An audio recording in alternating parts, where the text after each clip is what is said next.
Well, it's 6:29, so if nobody will object, I will call the meeting to order 1 minute early. We'll call the meeting to order. This is the Board of Directors of the Ann Arbor Area Transportation Authority meeting for Thursday, December 17th, 2020. A quorum is present, and we'll get started. Item number 1 is to approve the agenda. Can I have somebody move that? Roger, seconded by Jesse. We'll do a roll call vote then for the approval of the agenda. I'll go down the list. Mike Alamin, Yes. Richard Chang, Yes. Sue Gott, Yes. Raymond Hess, Yes. Roger Hewitt, Yes. Ryan Hunter, Yes. Jesse Miller, Yes. Kathleen Mozak Betts. Yes. Yeah. And Kyra Sims. Yes. And I'm also a yes, so that passes unanimously. Thank you. We'll move on to public comment. Section 1.2, you have up to 3 minutes to address the board about something on our agenda this evening. You can either click the raise hand icon on the screen, or you can hit *9, and that would raise your hand telephonically to let Mr. Book know that you want to address the board. Keith, do we have anybody who wants to address the board this evening? Thank you, Chairman Mahler. Yes, we do. We have Mr. Jim Mogensen. Mr. Mogensen, you've been unmuted. Can you hear me? Yes, we can. Okay. So the first thing I just wanted to bring to your attention, I just recently got today's electronic version of the Ann Arbor Observer, and there was a brief blurb about the city survey and about services, and public transit was mentioned. So I just bring that to your attention. It was interesting as people were trying, it was done in July and August, so transit was changing, and it seemed like there was some concern about some of the services beyond as things were moving forward. The second thing I wanted to say is, so I looked at the May 2018 ridership versus coverage presentation. And it was interesting when I overlay that onto the temporary service plan update. This is not surprising, but it is interesting in terms of providing some understanding about how some of that should work. We now have a new temporary service plan update, right? That's going to happen on January 17th. And so we have this rolling temporary service plan.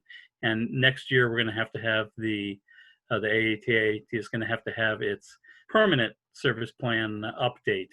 And I would tell you that I would strongly encourage that the measure relating to the civil rights and other things needs to be measured against the former permanent plan, as opposed to the rolling temporary service plan updates.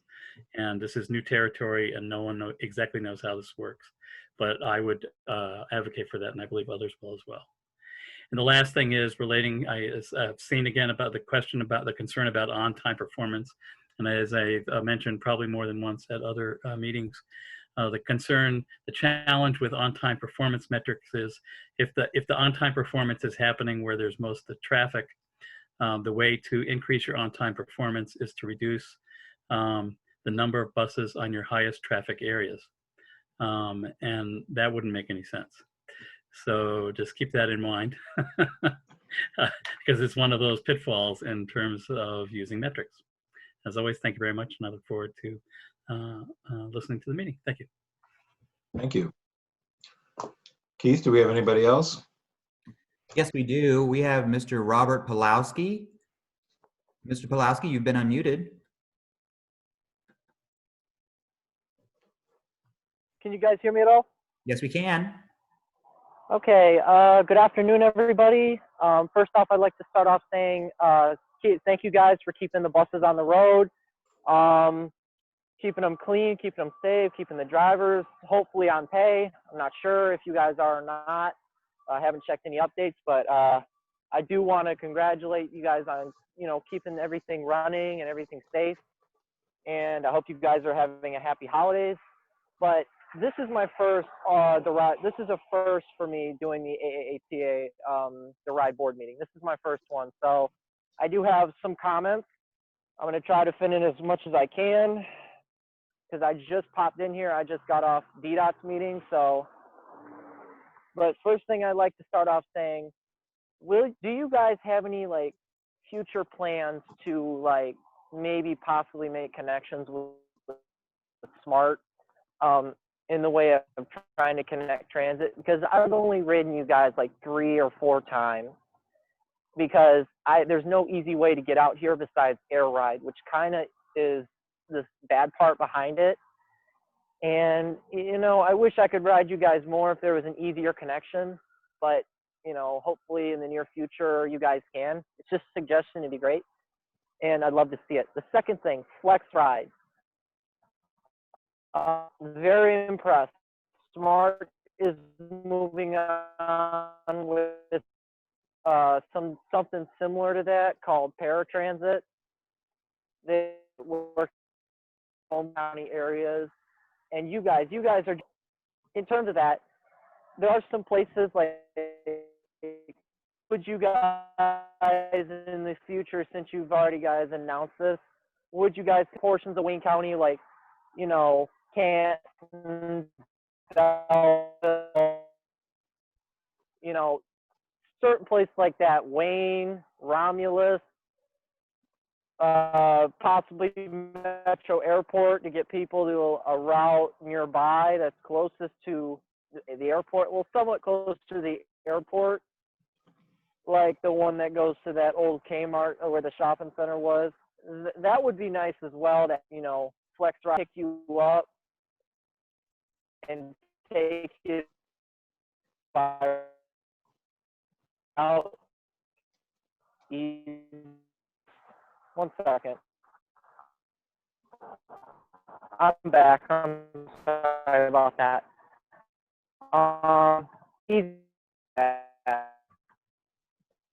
In some words, have to speak. So, sorry, Mr. Pawlowski, we're having a little trouble hearing you. You've been breaking up for the last couple minutes. But thank you for your comments, and we'll certainly take those into consideration as we do our future strategic planning. So thank you. Keith, do we have anybody else? We don't have anyone else at this time, Mr. Mahler. Okay, thank you. We'll close the public comment period and move on to section 1.3, general announcements. Does anybody, staff or board, have any general announcements this evening? Sue. I actually hope this is all right to say at this part of the agenda. I wasn't really sure, but I'd just like to recognize Keith Book for his great work supporting our meetings, supporting the board. I think he is an incredible ambassador for TheRide as he interacts with the public, and doing these meetings is complicated. Our minutes are stellar, and just been reflecting on how well he has allowed us to transition to these remote meetings. So I just wanted to take an opportunity to recognize and thank him. Well, I think we can all agree with Sue's comments, so thank you, Keith. Anybody else?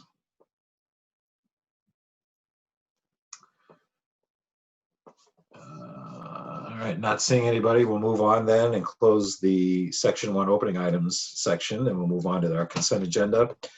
In the packet, we have minutes from last meeting, our committee meeting reports from the month. Can I have somebody move that consent agenda into the record? Excuse me. Mr. Chairman, I have a correction to one of the items in there. Go ahead.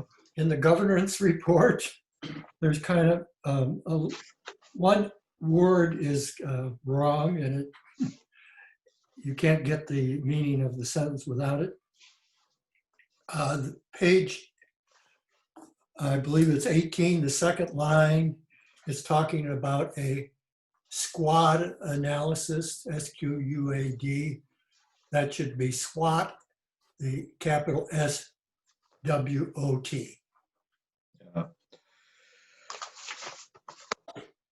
So it should, you're right. Autocorrect goes both ways. Sometimes Yeah, it's- right. All right. All right, thank you. Anything else? We'll make that correction. Anybody else? All right, can I have somebody move it into the record then, as amended by Mr. Alamin? Sue Gotts, seconded by Mr. Alamin. All in favor, we'll go down the list of the consent agenda approval. Mike, Yes, Rich, Yes. Sue, Yes, Raymond, Yes. Roger, Yes. Ryan, Yes. Jesse, Yes. Kathleen, Yes.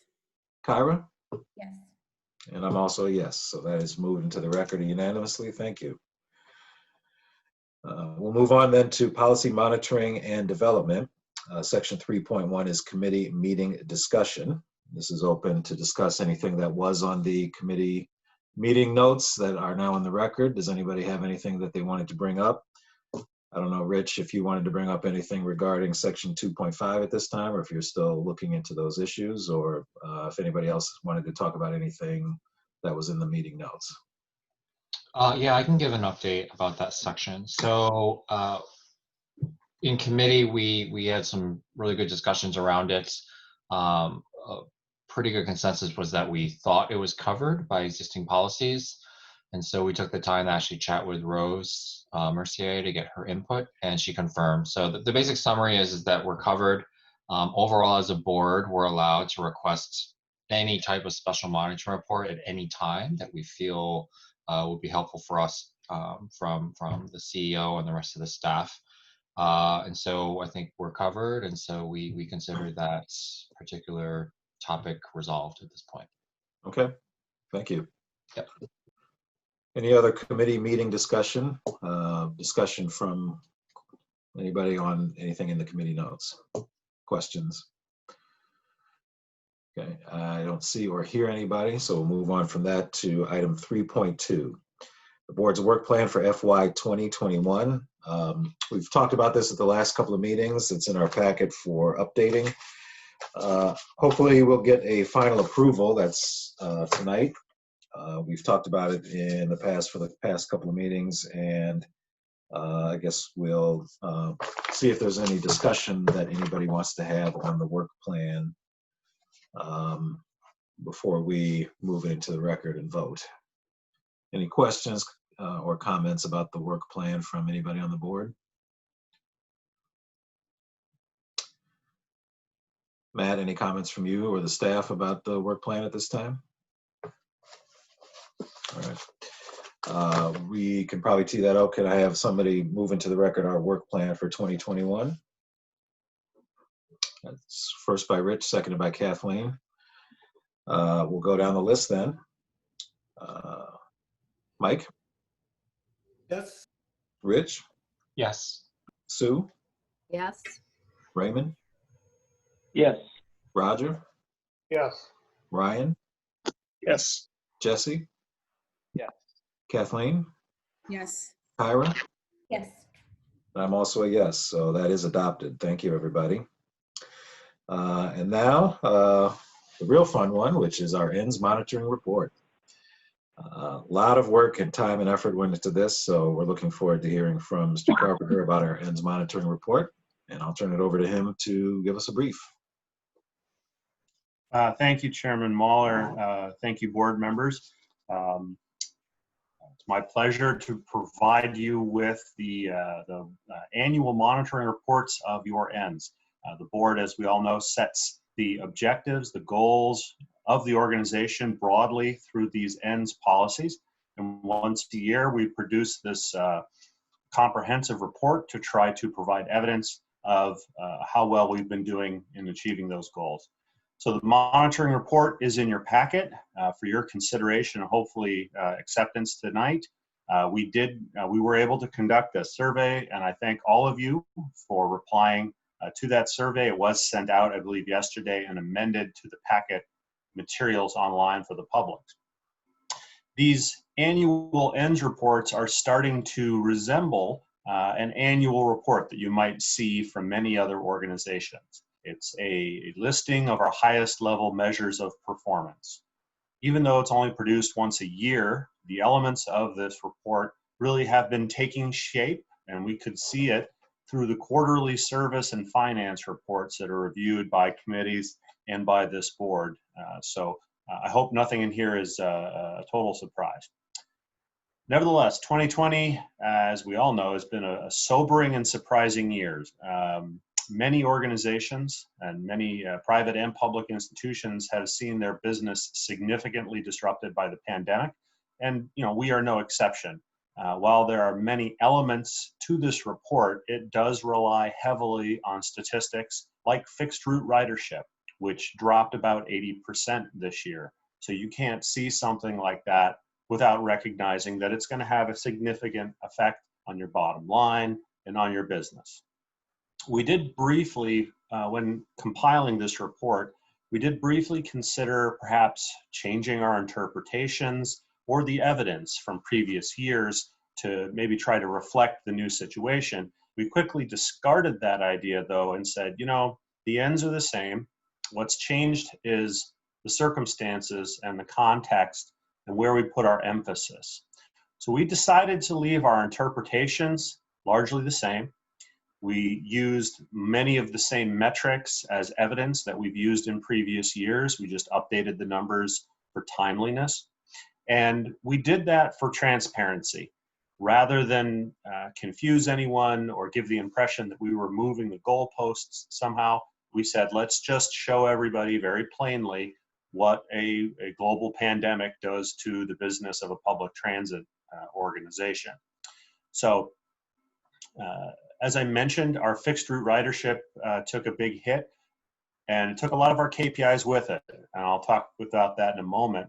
But as we go through these, I want to emphasize that even there's a lot to our story that doesn't show up in this report. We repositioned our services several times throughout this year, while effectively continuing to pursue the ends even as the ground shifted underneath us.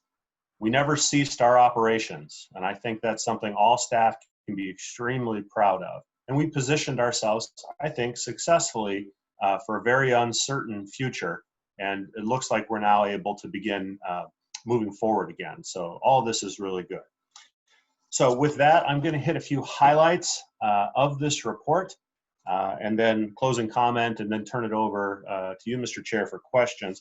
So I might direct the board's and the public's attention to page 34 of your packet. This is where some of the, I think, best graphics show up. And I do, by the way, want to thank Rosa Maria Najuki, who's on leave at the moment, for helping to produce this report. I could not have done it without the stellar team that we have producing a lot of the data for this, and Rosa has been the fulcrum where all of this comes together. So with that, if you're at page 34, you see some of our key performance metrics about your goals of an increasing a number of people utilize our services. So we see ridership per capita and annual ridership on pages 34 and 35. Measured over time, that's an important part of the context, and also measured against some of our peer transit agencies. Now, we have our most recent data, but the data from the other agencies we didn't have when we produced this report. So what you can see is that our ridership dropped considerably. That's no surprise, and it shows up in the per capita as well. If you turn the page to page 36, you see a marked increase in our cost per trip. Now, the ends reports do say what we do, how we do it, and at what cost. And this metric tries to get at the question of at what cost. And we can see a real spike in the per trip cost here. And this is more of a mathematical consequence of the fraction we're using to measure it. Our ridership dropped, 80%. Our costs did not. And as we're still burning fuel to carry the buses, we're still paying many drivers. Although we did reduce our costs considerably, we didn't reduce them 80%. the resulting math simply shows a jump in this fraction. Another, I think, interesting point on the flip side of that appears on page 41. And on that page, we're talking about a policy that you have, policy 111, that reads, people with economic challenges have affordable public transportation options. In the past, and again this year, we're bringing forward the number of people using our Fair Deal fare subsidy program. This is a program that's been in existence for many years that provides an additional discount to folks who can provide a few pieces of evidence about a constrained income. What we see here is a 22% increase in the number of people claiming eligibility for this program. That is a considerable jump, and I think probably an indication of, frankly, a lot of people under economic stress in our community. So there are no constraints on this program. We will serve as many people as who apply. So that's another, I think, example in here. Another one on page 44. This relates to a policy essentially requiring us to make sure that persons who can't use the fixed route transit system can still get around. And we provide evidence of compliance is our compliance with Americans with Disabilities Act policies regarding the provision of paratransit services, door-to-door services for persons who can't use the fixed route service. And we're very proud and happy again to say we continue to meet all of those minimum standards. And again, they were never significantly disrupted. They were never ceased by the onset of the pandemic. As we move forward into the report, you see issues affecting our environmental performance not going in a great direction. A lot of that is again related to the decline in fixed route ridership. Our energy consumption per passenger trip has increased, but again, we're using roughly the same amount of fuel, but carrying far fewer people. So it's not that we're necessarily polluting more. I suspect we're actually using less fuel than we were planning to last year. But again, because the ridership decreased so much more, we see the fraction come in here. Similarly, labor mobility ends are undoubtedly impacted. We have a real lag in the statistics here, particularly for mode share, where this information is produced only every few years. So we know some of the information in here is out of date already. And nevertheless, we continue to be there to provide some mobility for what labor is moving around. But this can't be seen out of context that we're really focusing on essential trips, frankly. Trips to medical facilities became an increasing priority throughout the year. So although we are still there for any and all types of labor mobility, where frankly just a lot of people aren't traveling, and so that changes the dynamic quite a bit. And in relation to one last thing that one of our callers, I think during public comment period, was attempting to mention, connections to Metro Detroit. If we turn to page 56, you have a policy that reads, the area is connected to the Metro Detroit region, and I think the caller was asking us for connections to SMART. We did actually have it. We had the Detroit to Ann Arbor D2A2 service, ran for about 3 weeks in March and April before we had to make the very difficult and unfortunate decision to shut it down. The RTA continues to consider when to restart. The funding still exists. It's largely driven by pandemic trends. We're hopeful that they will reach the decision to reactivate that service, in which case we will be able to comply with this policy. So as I round out my comments here, an observation, you know, largely the pandemic forced us to put a real different degree of emphasis on things because our context had changed. And the emphasis really shifted to being about the safety of staff and the safety of the public, as well as a hard to articulate social goal about public welfare, serving essential trips, putting as much emphasis on medical facilities as we could. A lot of those requirements are really captured best in your executive limitations policies about the safety of passengers, the safety of staff. So they're in those policies rather than in these ends. So in an unusual circumstance, what we're finding this year is that usually your ends policies drive the means that the organization uses. In this year, perhaps as a one-off circumstance, it was flipped, and it was the means became kind of the most important thing about how we continue to deliver service. Nevertheless, I do believe under the circumstances, we did, I think, a very reasonable job of continuing to pursue your ends. So with that, Mr. Chair, it is the board's latitude to decide whether to accept this report, at what level to accept this report, to decide whether or not the interpretations or evidence are satisfactory, or for whatever reason, uncompelling. We did appreciate your survey comments, and they generally seem supportive. But at this point, I turn it back to you for deliberation. And if there are any questions we can answer, we certainly will try. Thank you. All right, thank you, Matt. Let's open it up for board discussion then. Anybody from the board who wants to make a comment, question? Raymond? Yeah, thank you, Mr. Chair. So kudos to staff. I think, you know, the report is very well written. It's very well articulated and easy to understand, especially given kind of the difficulty of this past year. I did want to highlight one of the comments we made during the Finance Committee that I think bears mention here, and it might even inform some of our work plan in the future, and that is on areas where we have identified as either not compliant or partially compliant, to figure out what our strategy is to get to compliance.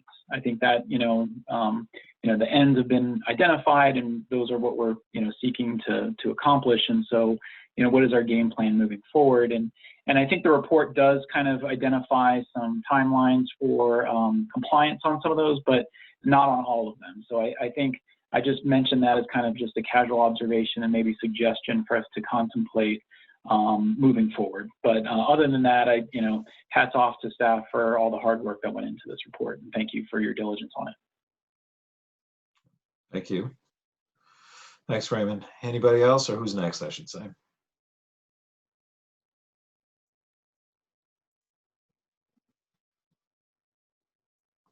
No other questions on a 30-page report? That's a first. Jesse.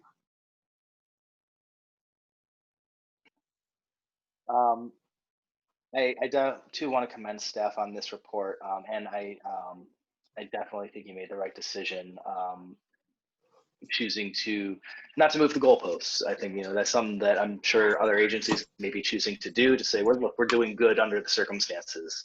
But I do think it's important to keep our goals, to keep our sights set in the same place regardless of what's happening. There were I think I'll probably just reiterate a couple of things that I said in the survey.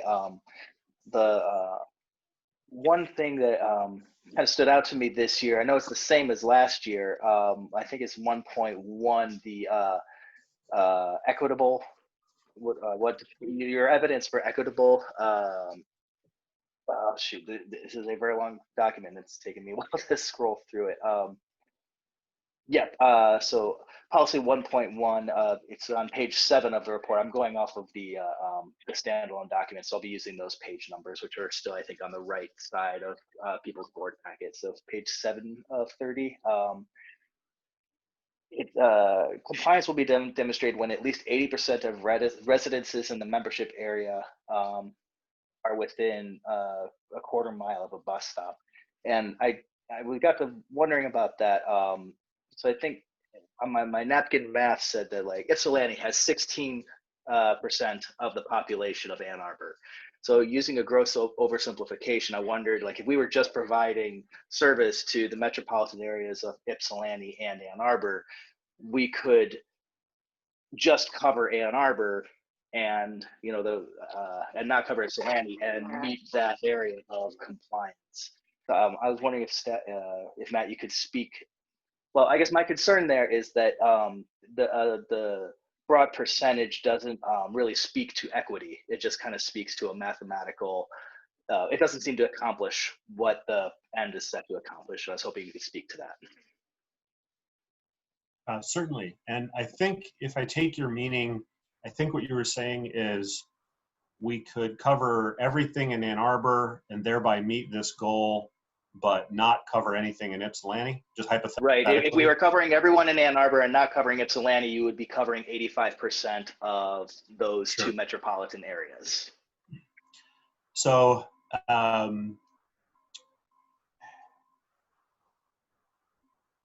generally speaking, this kind of a goal, you're right, absolutely, is a high-level goal. It's drawn from what we would kind of think of as traditional service standards. The standards, think of them as engineering standards that help us design the fixed route network. And they're usually applied across a service area that is seen as one jurisdiction. And on top of that, over the years, for very good reasons, other requirements have been established to say, 80%, but you also need to make sure you meet low-income populations in particular, or populations on streets that begin with the letter E. Whatever policy parameter or priority the governing body or staff feel is appropriate in those circumstances. Here in this monitoring report, from a policy governance mechanics perspective, I think what you're saying is that the interpretation may not be entirely satisfying, but maybe okay. But I would say, or I could add, that if I gave you evidence on the next page that showed you that I had done exactly what you hypothetically are saying, I think you guys would be well within your rights to say that's not good evidence, or we find that approach unsatisfying or unacceptable. Technically, yes, you met your interpretation, but that's not what we meant. So while I take it, yes, it is hypothetically possible. From a practical perspective, it's hard for me to imagine that ever occurring. And I think, and I definitely think that you have met the goal of 80% coverage in an equitable fashion. However, what was just striking me there is that because of that, again, the broadness of that interpretation, and there is a bit of your evidence doesn't cite equity in a policy that explicitly calls out equity. And so while I feel that maybe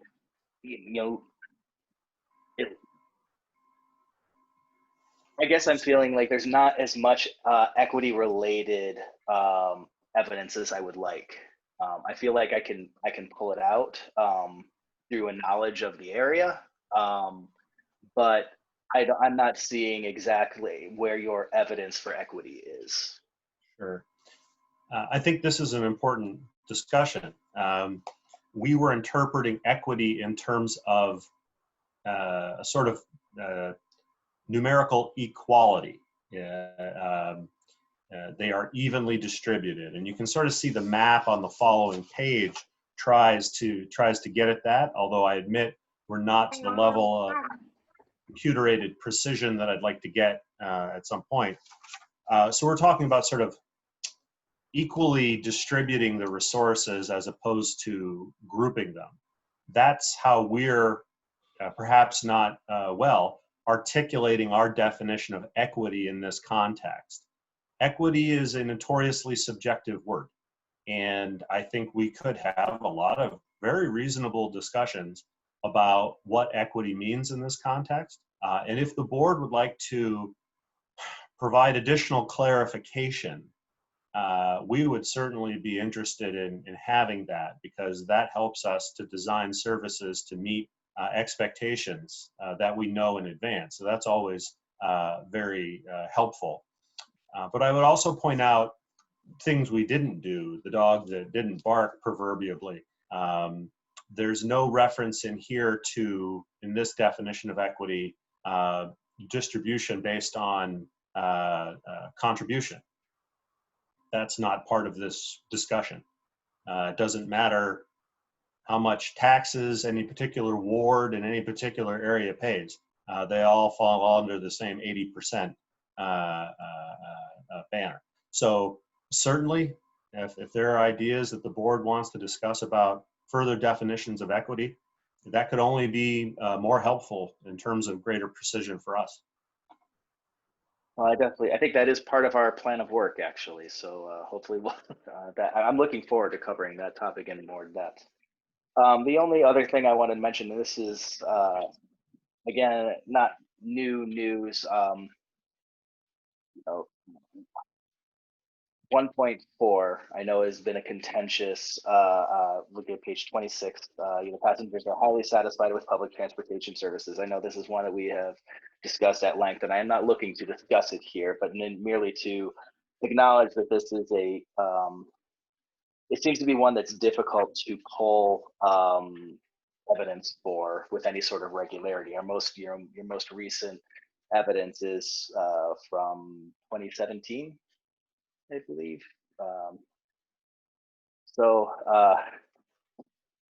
Is there,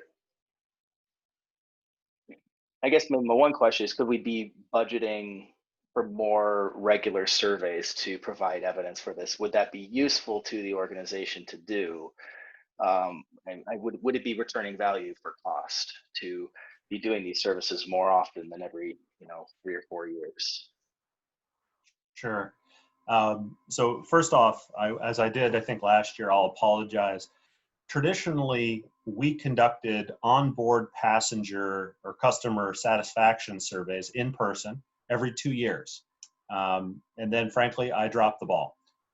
With the turnover I had among some senior staff positions, I forgot to emphasize to one of my new lieutenants that we needed to do that. And it simply didn't happen in 2019 as it was expected to.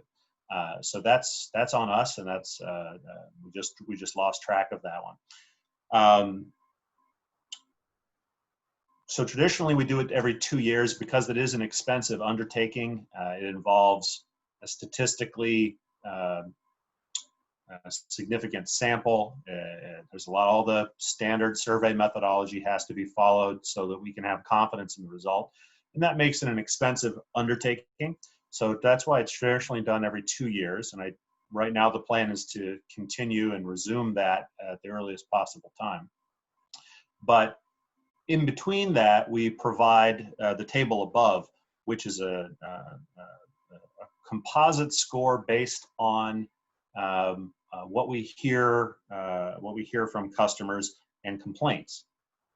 And rather than measuring the complaints themselves, we measure the operational performance that tends to draw complaints. So if most concerns we hear from customers are about on-time performance, we measure on-time performance. Vehicle cleanliness, walking distance to bus stops, all those sorts of things are drawn into that composite score. We apply some weighted scoring to the various things to begin to produce this. Over time, if we maintain the consistency of that approach, we will be able to see a trend line like we do in some of the earlier pieces of evidence. And hopefully that will give us a little more timely information. On years we don't do the direct survey, we still have something of a finger on the pulse of it. However, if the board decides that this evidence is not satisfactory and essentially says, Matt, this isn't good enough, we need more timely information, I would have to go back and bring forward a proposal to give you more timely information, which could include annual customer satisfaction onboard surveys. Thank you. Thank you for that very thorough answer to a question that I asked Ron. I actually meant to be referring to policy 1.5, but I do appreciate that. 1.5 being the people outside of that the community in general recognizes our contributions. And I guess for that, speaking specifically to the telephone survey of residents, perhaps not fiscally responsible right now, or maybe it is, I don't know. But I know, again, recognizing that this one is notoriously difficult to prove. How is everyone else who doesn't ride our bus and submit a customer satisfaction survey feel about us?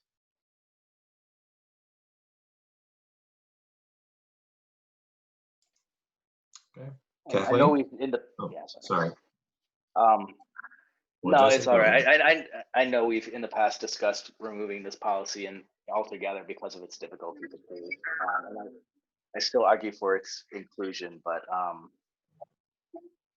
always just wondering if there's something that can be done to make it easier to prove, maybe by performing those surveys on a more regular basis.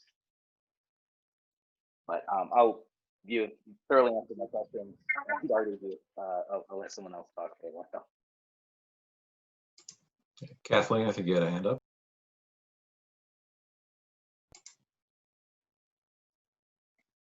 Kathleen, are you on mute? There, it wasn't unmuting for me. I apologize. I just have a couple of questions for my own clarification and edification.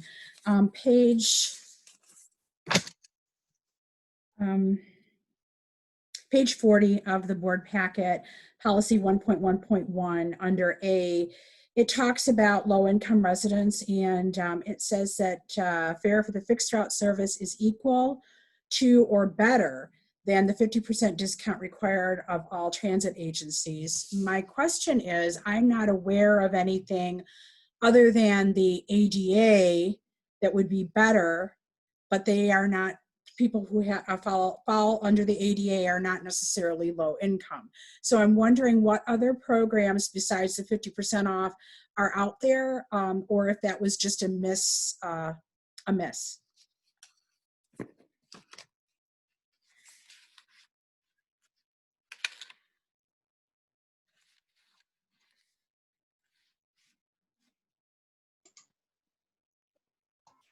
Are you asking about what other federal requirements for discounts exist? Well, the way I'm reading it is that we offer equal or better than 50% off. And I know that I don't think that we offer better than, or is this just stating the verbiage from the Federal Transit Authority? I know we have fair deal and all of that, but I'm just not aware of anything that we do better than 50%. So it just kind of confused me that it was there. Yeah, thank you for the opportunity to clarify. The language, now that I'm looking at it, is a little cumbersome. Essentially what we're saying is the federal government requires us to set some fares at 50%. And I believe, if memory serves, that is for seniors and persons with disabilities. Is that right, John? You're nodding. Okay, good. When I embarrass myself with incorrect information, sometimes he'll go to bat for me. It doesn't look necessary at this point. So they require a 50% discount for those groups specifically. They do not have a requirement for low income. We have said, rather than have a 50% discount for those groups, but arbitrarily a 40% discount for these other groups, we just say 50% for all of them. Mm-hmm. And so we're trying to treat them all the same with the amount of a discount. I can see why this language is sort of confusing. Or better probably doesn't need to be in there at all. Okay. And then my other question is under policy 1.1.2, page 41, letter A. It talks about ADA compliant wheelchair use, and you're using the metrics that if a wheelchair is accommodated as a physical mobility aid, that means that everything is accommodated.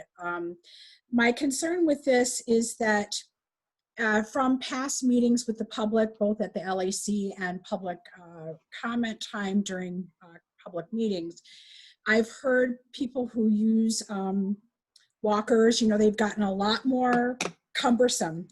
And a person in a wheelchair has a bay to go into. We can pull right in. We're still in our wheelchair. We don't take up any other space but our wheelchair. A person who uses another mobility aid, such as one of those cumbersome walkers, it's very difficult for them to fold. We've been getting a lot of concern that there's no place for them to go. Drivers sometimes get frustrated because they're sitting, of course, in the front in the disabled area, and their mobility aid may be in the way of passengers trying to get on. And it's frustrating for the passenger as well because they can't always, they may have issues, so they can't keep their equipment folded up and things like that. And so I'm wondering what we're going to do, or this metric that or that verbiage that we're using to correlate is not connecting for me. And it's an area that I think that we need to maybe either do better on or communicate with the public better on, or maybe when we get new buses, there may be more areas for those kinds of things. But yeah, I'm having problems with that one too. So thank you for listening. Sure, and a quick response. This sounds like a very good example where the interpretation may not be entirely satisfying. We've made a blanket statement that if we can take a wheelchair, that's frankly good enough. I'll be honest, that's kind of a bureaucratically easy way for me to streamline the evidence that I have to give back to you to prove it, because I can measure that. There are standards for wheelchairs. There are dimensions written into the ADA that I can fall back on and point to and say, objectively, we meet this criteria. There are no such standards for walkers that I am aware of, because they kind of are very a different beast. So you may choose to find this interpretation unsatisfying. And if enough of your board mates agree, then I would have to go back to the drawing board and figure out how to address that issue with greater precision. From a practical point of view, you did hit the nail on the head with respect to vehicles. We are trying some new things, and you may have noticed on the NovaBus prototype that you visited, we did carve out a little extra space to try to accommodate walkers, as well as strollers and anyone else who needs additional space but maybe isn't in a mobility device. It's always a trade-off when reconfiguring the space in a space-limited vehicle, in a conveyance. You need an aisle, you need seats. Every seat you get rid of means one more person stands, but somebody else might have more space. And a lot of agencies juggle that with varying degrees of success. And we may not have hit it out of the park, but we'll be happy to keep working on it. The walkers present an ever-changing sort of shifting challenge, but we will keep working on it. I appreciate that. Thank you. So Kathleen, just to follow up, do you have any notion to ask the board to not accept that as a reasonable interpretation at this time, or do you want to think about that or come back to it later? After having spoken with Mr. Carpenter, I can understand how he came to that interpretation. I just felt I needed to do my due diligence for the public, just because I have heard concerns raised, and I just wanted to get that out there. But I'm satisfied with where with the heart of the matter and what is available in terms of metrics. I don't know how, Matt, you're completely correct, how you would get those metrics, but I really think that it's maybe for the future something to consider and think about, especially since our population is aging and we are seeing a lot more different types of mobility devices in addition to wheelchairs. Yeah. Okay. Thank you, Kathleen. Anybody else from the board who wants to comment?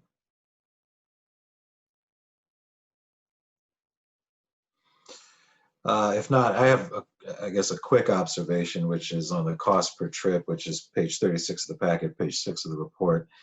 To me, it seemed like the cost per trip from 2018 to 2019 increased slightly more. It was a little more accelerated.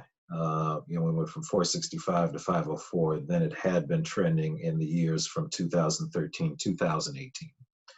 And I was wondering if post-pandemic, when normal returns, could we see accelerated costs going along those same lines, or was this a one-off, some kind of outlier year between 2018 and 19? So, if and when in the future we get back to, a regular cost structure with a regular ridership, perhaps Matt or John or both of you can speak to the the trend that we're seeing, which was kind of a slight uptick, and remind our board and our public, what were the reasons behind that in that year. Sure. So maybe on the bigger picture of the big spike in fiscal year 2020, we do expect that to become something of an anomaly, driven by stay-home orders and the quarantining from the pandemic. As ridership returns, this number will begin to descend and probably fall back into line with roughly where it would have been.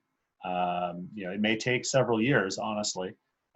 We're sort of estimating sort of a 5-year time frame for recovering normal ridership. So it could take that long. As to the, what caused the acceleration between in 2018 and 2019, I would defer to John, but I think that's maybe something we would want to get back to you on. I don't have an answer right off the hop. And John's sort of nodding as well. So that's something we would be happy to get back to you on, what accounted for that acceleration. Could have been labor contract provisions, of fuel price escalation of some sort. And we would need to go back to the records and look at what the actual cause was. Okay, yeah, I just didn't know if it was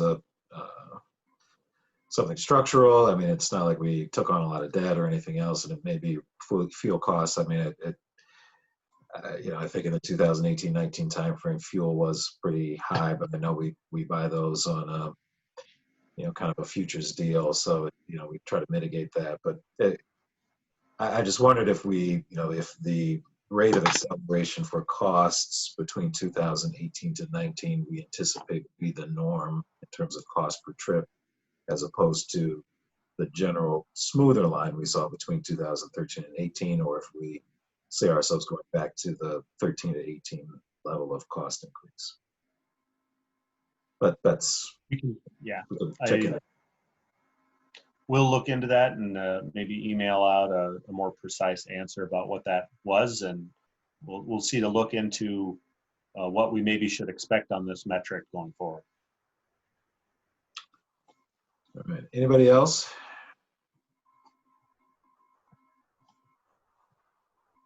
Okay. Then we do have the obligation to vote on this in terms of whether to adopt it and at what level. As you know, we have 5 choices. We could say choice A, we are in compliance. B, in compliance except for items noted. C, making reasonable progress toward compliance. D, not in compliance or not making reasonable progress. And E, cannot be determined. Can I entertain a motion? Mike? I don't have a motion, but before we have motions and vote, I would like to mention the fact that included in this package, and I believe it's on page 60, is the governance coach comments, which basically says what we're going to be voting on are not options for the board, and then has a fairly long description of other things that we might do. I'm not proposing that we discuss all of those things tonight, but I think we do need to address that, because what we're doing is not in compliance with what she recommends. Yeah, no, thanks for bringing that up. That is in the packet on page 60. It's technically page 30 of the ENDS monitoring report. You know, we have been doing it at the A through E level. So it's a little surprising to hear, no, you've been doing it wrong for the last 2 years. All of a sudden out of nowhere. But, you know, that seems a little bizarre to me, but I don't see anything wrong with the way we've been doing it. But yeah, let's, you know, maybe we can take that to the governance committee and see if we need to revamp what we're doing.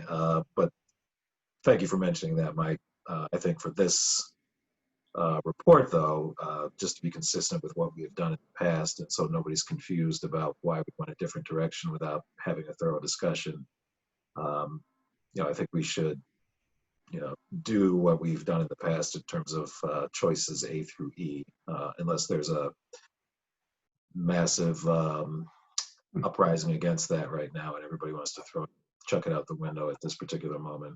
I do agree with that comment, and I would like to propose B, in compliance except for items noted. Okay. Do I have a second for adopting it at B? Sue? Any other discussion on the level of compliance or adopting it?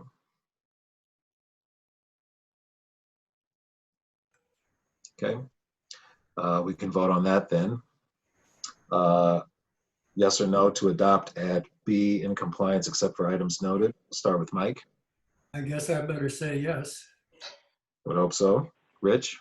Yes. Sue? Yes. Raymond? Yes. Roger? Yes. Ryan? Yes. Jesse? Yes. Kathleen? Yes. Kyra? Yes. And I am a yes for B, although I think a case could be made for C as well. But I'll vote for B to make it unanimous. Okay, thank you, everybody. That's into the record as adopting except for items noted on B. We'll then move on to section 3.4, item 3.4, which is the recommended amendments to policy 211. That's in the packet on page 61. The issue brief is there. I don't know if it goes on at page 62. I don't know if Matt, you want to tee this up in any way before we have any board discussion, or if anybody wants, anybody else from the staff does? Sure, very briefly. We submitted the monitoring report on communications and support to the board a few months ago, and attached to it were some observations from our governance coach, Rose Mercier. Her notes appear on page 62 of your packet.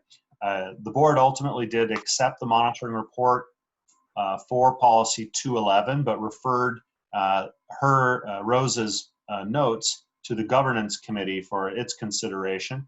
The governance committee has, I believe, had this on the agenda twice, and last time seemed comfortable supporting a recommendation to adopt changes in line with Rose's notes. So these specific recommended actions that show up on the top of the issue brief on page 61 are the edits that would occur if you were to essentially accept her notes and edit those policies accordingly. I think that's a good summary. Okay. Any questions or comments from board members about the amendments to 211? Any recommended changes to the recommended changes?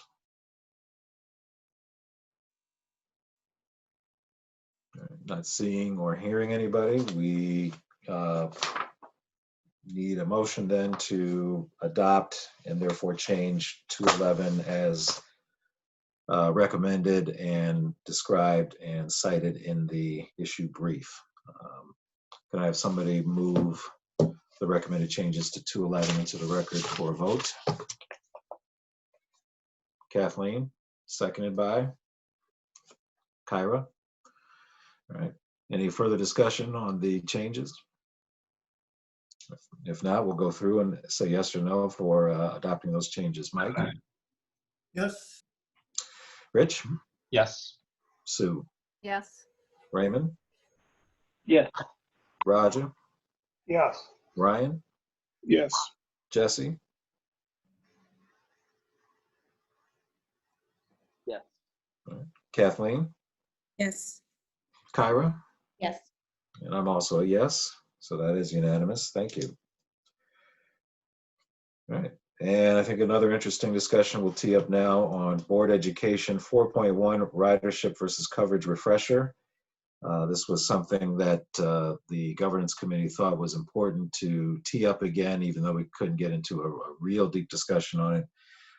But as we've kind of noticed this, or we've noted and discussed over the last couple of board meetings, it may be not time, but it seems like it's appropriate to talk about our effort, focus, leanings about ridership versus coverage, even though we talked about it at the last retreat we had where we could actually meet in person.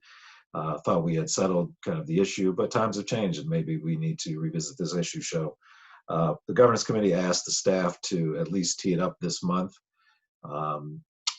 even if there were no recommended changes, and introduce the topic once again.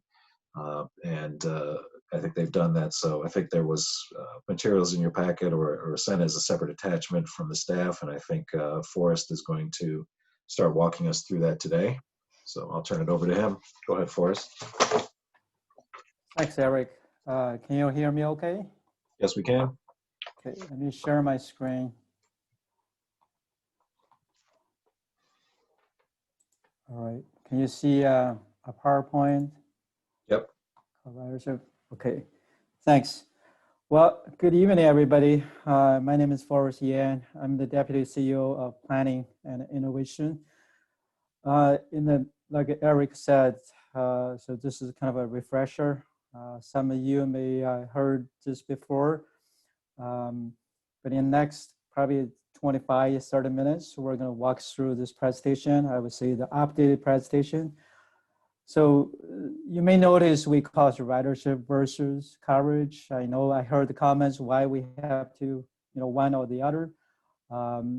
So I agree. I think I try to keep it as like an original term because it's being a popular debate in the past, and then I try to keep it consistent with what you've been hearing from other sources.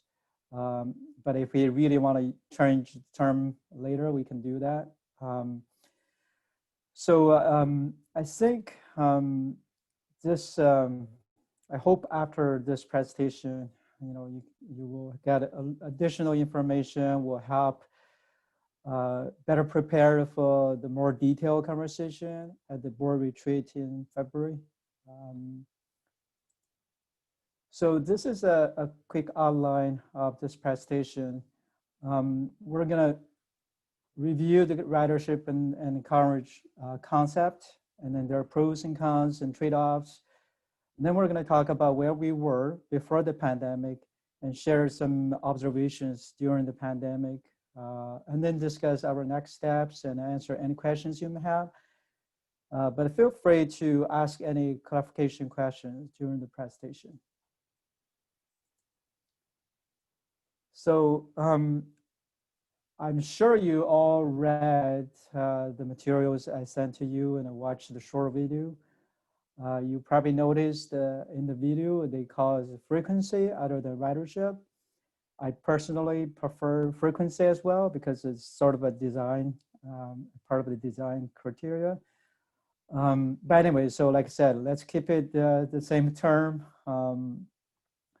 So this is two design concepts.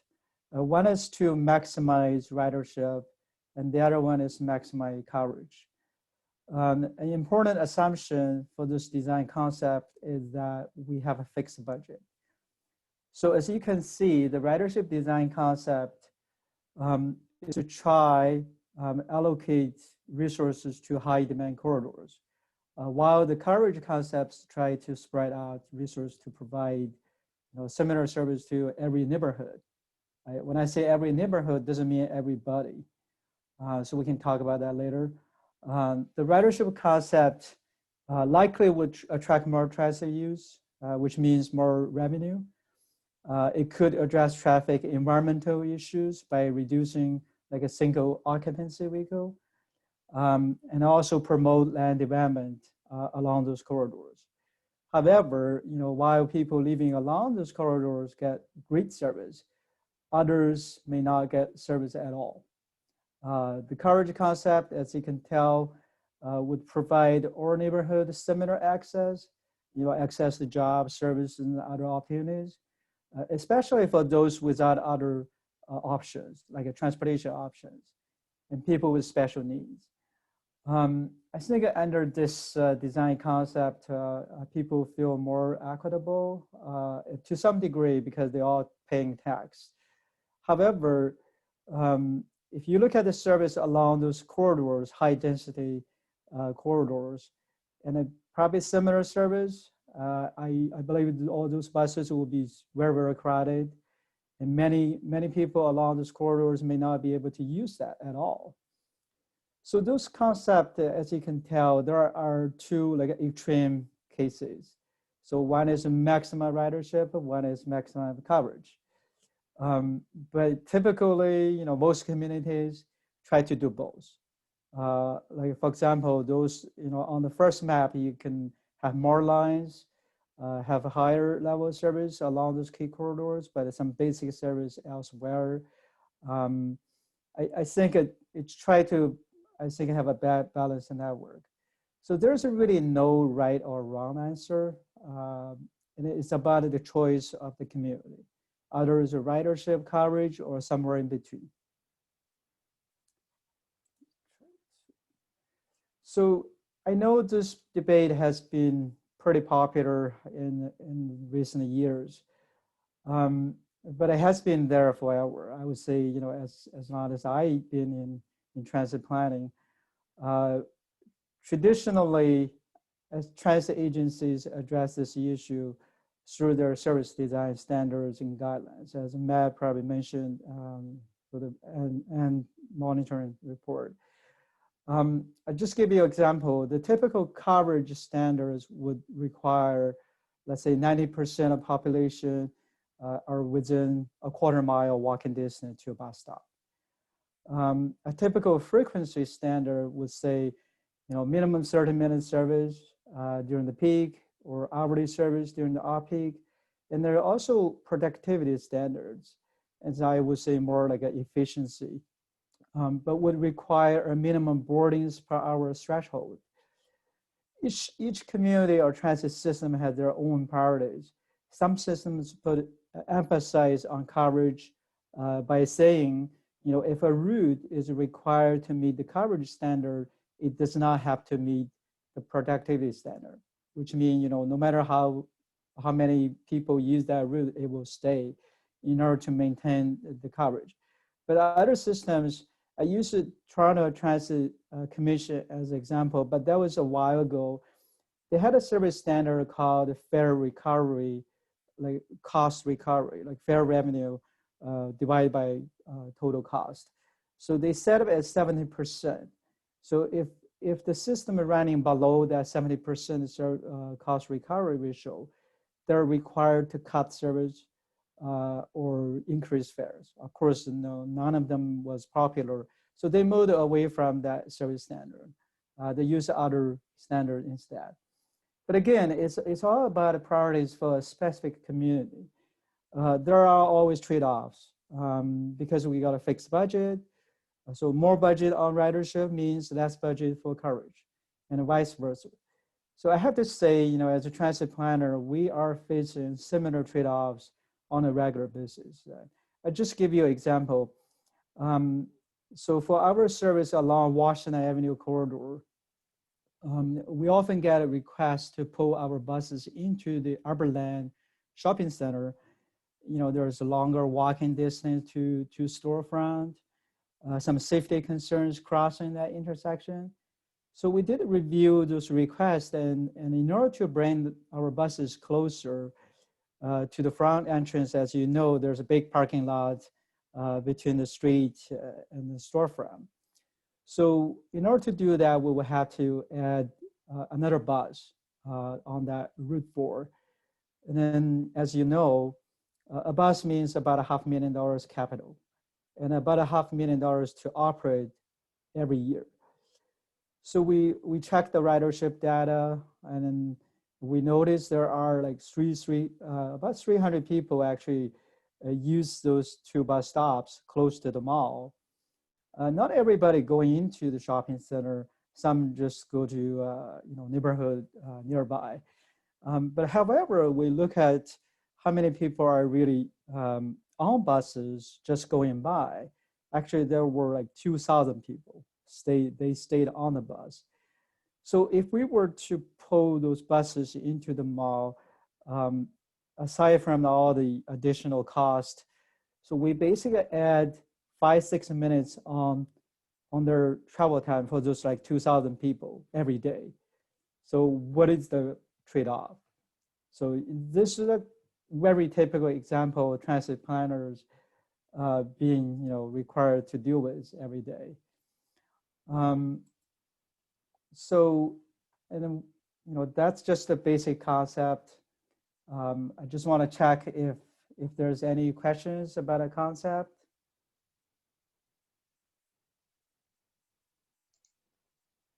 Okay. No, I think you keep going. Okay, let's move on. So let's review our services before the pandemic. I tried to look at our policies first. I went through the board ends policies and tried to allocate each keyword under either ridership goal or coverage goal. So here's what I had. So let's say increase use certainly is falling under ridership. Equitable access as coverage. So use environmental, like it's mostly ridership because you attract more people use transit, reduce traffic. And then it's social, mostly under coverage. So as you can tell, we want both. Looking through the end policy. And I also went through some recent surveys or riders' feedback. I found a similar situation. Like, they ask for both ridership, and some people want a ridership. Frequency in this case, and some people like to have more coverage. So both are important based on either the board policy or the community feedback. I have to say this is very common. In most communities. Many transit agencies try to do everything for everyone, but with limited resources. I think that's, mission impossible. I think the question becomes, at what cost, and what is the right balance? It's always a tough choice each community has to make to ensure a better use of limited resources. So let's look at our services before the pandemic. So this is our system just for fixed route and flex ride. So the shaded blue represent the flex ride service areas. Of course, you see the lines on the map for fixed route services. It's pretty much the last 5-year TIP, except 2 Peaceville local routes were replaced by flex ride in 2019. So aside from what you see on this map, of course, as you know, we also provide other services like A-Ride, Air Ride, Express Ride, Van Ride, and then some others. So in 2018, so we fully implement the last 5-year TIP, and you all know we kept our promises we made: more places, more hours, and more often. So as a result, now we cover a much larger service area and operate longer hours and more frequent services along some key corridors. As you can tell, both coverage and ridership was supported by the community, and it was taken into consideration during the planning process. For example, more places, mostly, more coverage, and then more often, kind of towards this ridership, and more hours, sort of a both. After we implement this 5-year TIP, and now we're facing some challenges. As you all know, on-time performance is a big one. And then we have some overcrowding issues along the high demand corridors. And we also have a productivity, actually low productivity issues on some local services. So back at the time, we said we were going to monitor and tweak the services as needed. So I just one example, in 2018, 2019, so there are two local routes in Peacefield were kind of a well-known, at least by staff. They're very, very low ridership. And then I think the average cost per ride was more than $30 per, I mean, every time we serve a customer, it will cost $30 to do. That's more than enough to call like a even premium taxi service for every ride. So we worked with Peacefield Township and then kind of a design a flex ride option. We basically replaced two fixed route local routes with flex ride back in, I think, 2019. So after we replaced those two locals, and then we see ridership pretty flat. And then, of course, operating costs was much lower. So, and another observation during the pandemic, we noticed the ridership on this flex ride service did not drop as much as fixed route. You know, for example, fixed route ridership dropped to like 10% of pre-pandemic, but flex ride only dropped to like 20%. It's not good, but still just something to note. So let's look at, it's still pre-pandemic. Let's look at who are riding our buses. So those figures, like Matt said, you know, we didn't do a survey in 2019. Those are from our 2017 onboard rider survey. And I just want to highlight a few points. So as you can tell, about 3/4 of our riders were riding for school or work. And about 2/3 had a household income below $50,000. And then about 69% did not have access to private vehicles. And almost 1/3 were like choice riders. They do have option. So half our riders were living in a single family homes, and while the rest living in multiple unit homes. And then coming to their like a walking distance or travel time. And as you can tell on the chart, half the riders spend 5 minutes or less to get to their bus stops. And then about 2/3 of riders had a total trip time 30 minutes or less. And a few other observations to mention here, and I'll show you on the chart, but I'm just gonna mention that. So 1/3 of riders had a total travel time 15 minutes or less. And then the average travel time for all riders based on this survey, including waiting time, was 30 minutes. So there are 73% trips do not require transfers, and their average trip time was about 24 minutes. So many routes directly connect to downtown and U-Bam. As you can tell, those are key destinations for our riders. So we do have some direct service there. So even trips requiring transfers, those like 27% with transfers, averaged about 44 minutes, total travel time. But 89% of riders walk to their bus stops. Their average walking time was about 6 minutes.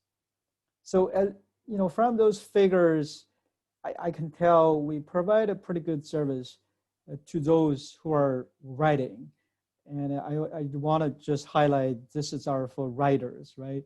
So we don't know how many people don't use our service, maybe because the challenge, the longer walking distance to a bus stop or longer travel time, but at least for those who are using our service, so it's pretty good. And then I just show you an example. So how this, the community design I mean, sort of the relationship between community design and transit use. This is only a population density map. I don't know if you can see it clearly. So if you look at this portion, as my cursor point to, this is an area north of Washington Avenue and then east of US 23. You may know there are quite a few apartment buildings. So for those areas, based on the density, people is per square miles, it's about, I would say, 8,000 per square miles. We consider that type of density as a marginally, I would say, transit-friendly land use. So you can tell there are a few pockets in our service area with the density, similar density or higher, but the rest is a pretty low density. So, we have to work with what we have. So the existing land use, the street patterns do present some challenges for bus operations. As you can tell, it doesn't matter is coverage related or ridership related, because we have to operate on the streets. If look at this map, if we were to maximize ridership, and we would provide probably very good service for the higher density neighborhood, but the rest may not have service at all. But if we were to maximize coverage, so I think we would have to anticipate lower productivity in the low density neighborhood. So probably you all heard recently, the city of Ann Arbor is going through the review their land use policy and consider transit-friendly development. So hopefully we will be working with the city to make the community more transit-friendly, bring more riders closer to our services. So next map, I will show you, this is a service, our system map with some highlight corridors. The solid red line means we have a service 15 minutes, frequency 15 minutes or better all day. The dashed line represent every 15 minutes or better during the peak only.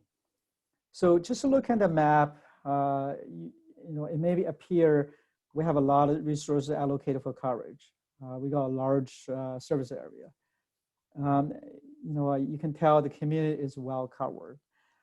But after going through some details, and I did notice there are also a lot of resources allocated for ridership. So you can tell the red lines. I use it for like Washington Avenue as an example. We have, this is still pre-pandemic. We have 12 buses allocated along that corridor. And that accounts for about 12% of total service hours. It carried almost 20% of our total ridership. So the other thing I have to mention, and as I mentioned before, 27% of our riders need a transfer to get to their final destination, and particularly in Ypsilanti. So most riders on Ypsilanti, the locals, would have to transfer to another bus. So even though you look at this red line with higher ridership, and a lot of those riders coming from local routes, so they transfer from other neighborhood, not just for people living along those corridors. So something to know. And then, so before I go to next section, I want to double check if any questions.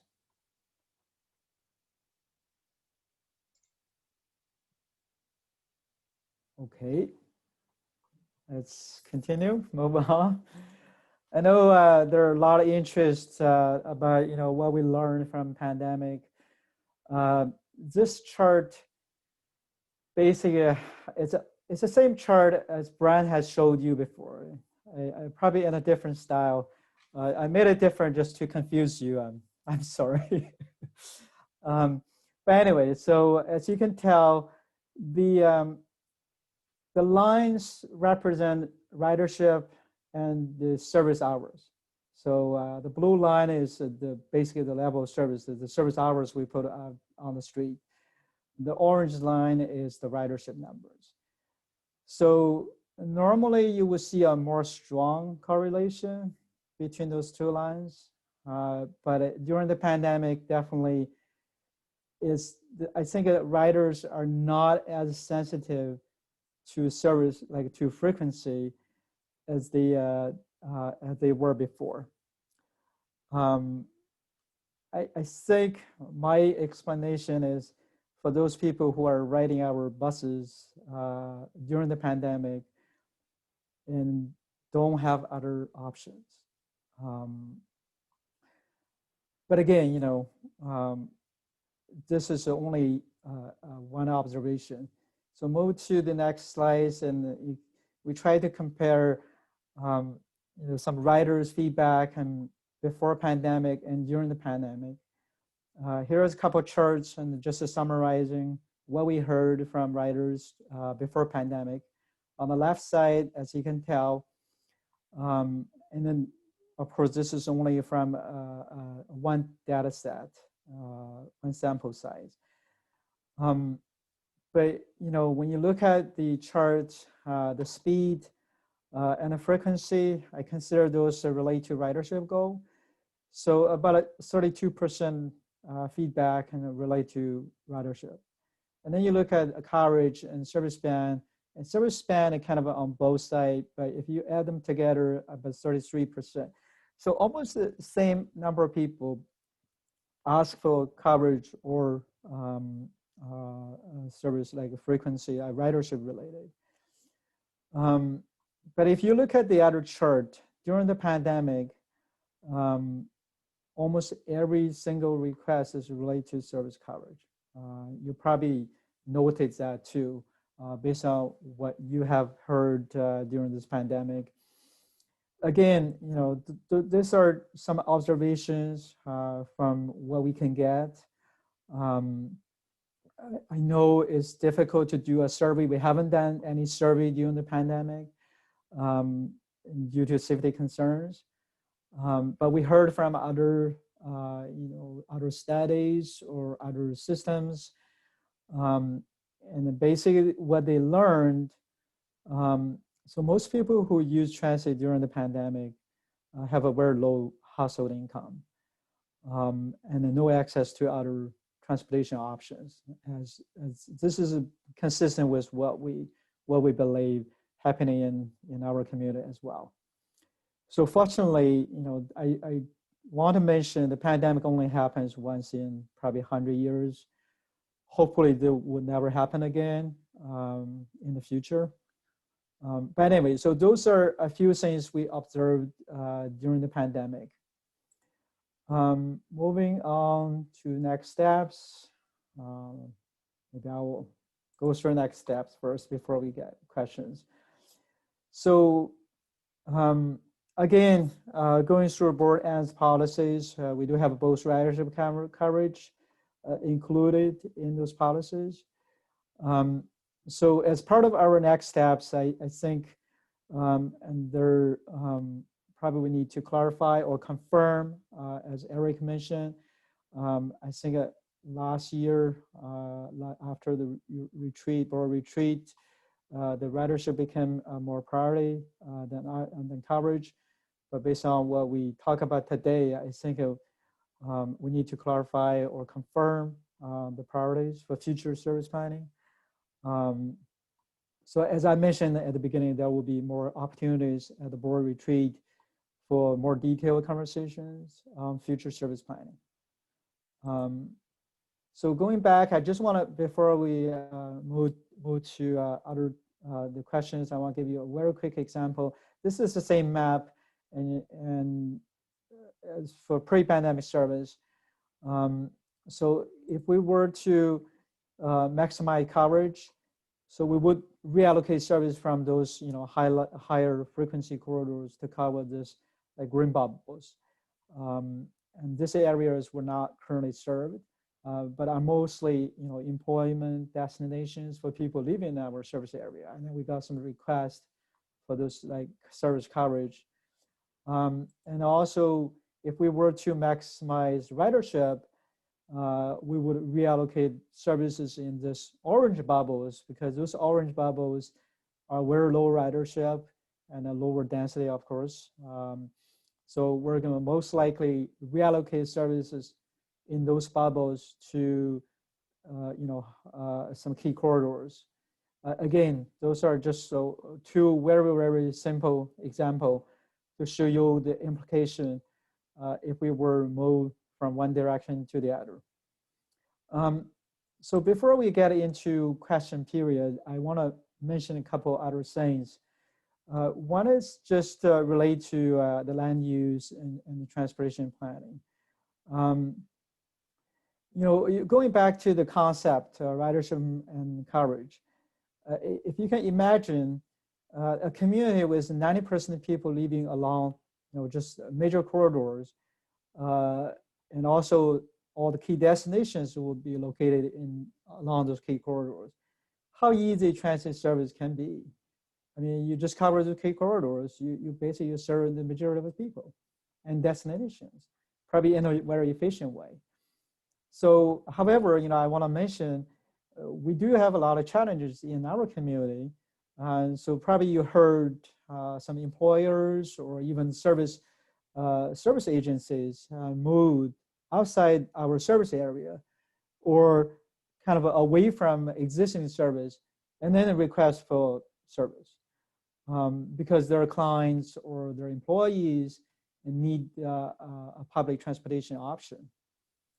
So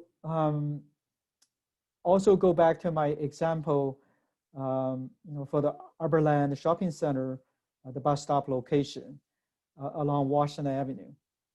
So if all storefront onto the street, other than big parking lot in between, so we don't have to move bus stop, we will have provided pretty good service to people going into that shopping center. So again, we're happy to hear the city of Ann Arbor is to explore transit-oriented development opportunities, and hope we can work together and also help us, better design our services. So the other area I want to mention, the transit priorities and the technologies. As part of the city transportation plan update, and this is also included, have a signal priority or QGen lanes, dedicated lanes. I think those all help to design a better transit network, particularly along some congested corridors. So along the program partnership, I would mention there are also opportunities there to have, for example, employer-sponsored fare deals. And we're already doing that with DDA and some large employers. Hopefully we can expand that to more employers. And also worth to mention private and public collaboration for sure. So the one system network approach, I want to just point out there, we're planning the entire transportation network. We're not just focused on transit or driving or other any mode of transportation. We need to collaborate and just work on, a system approach.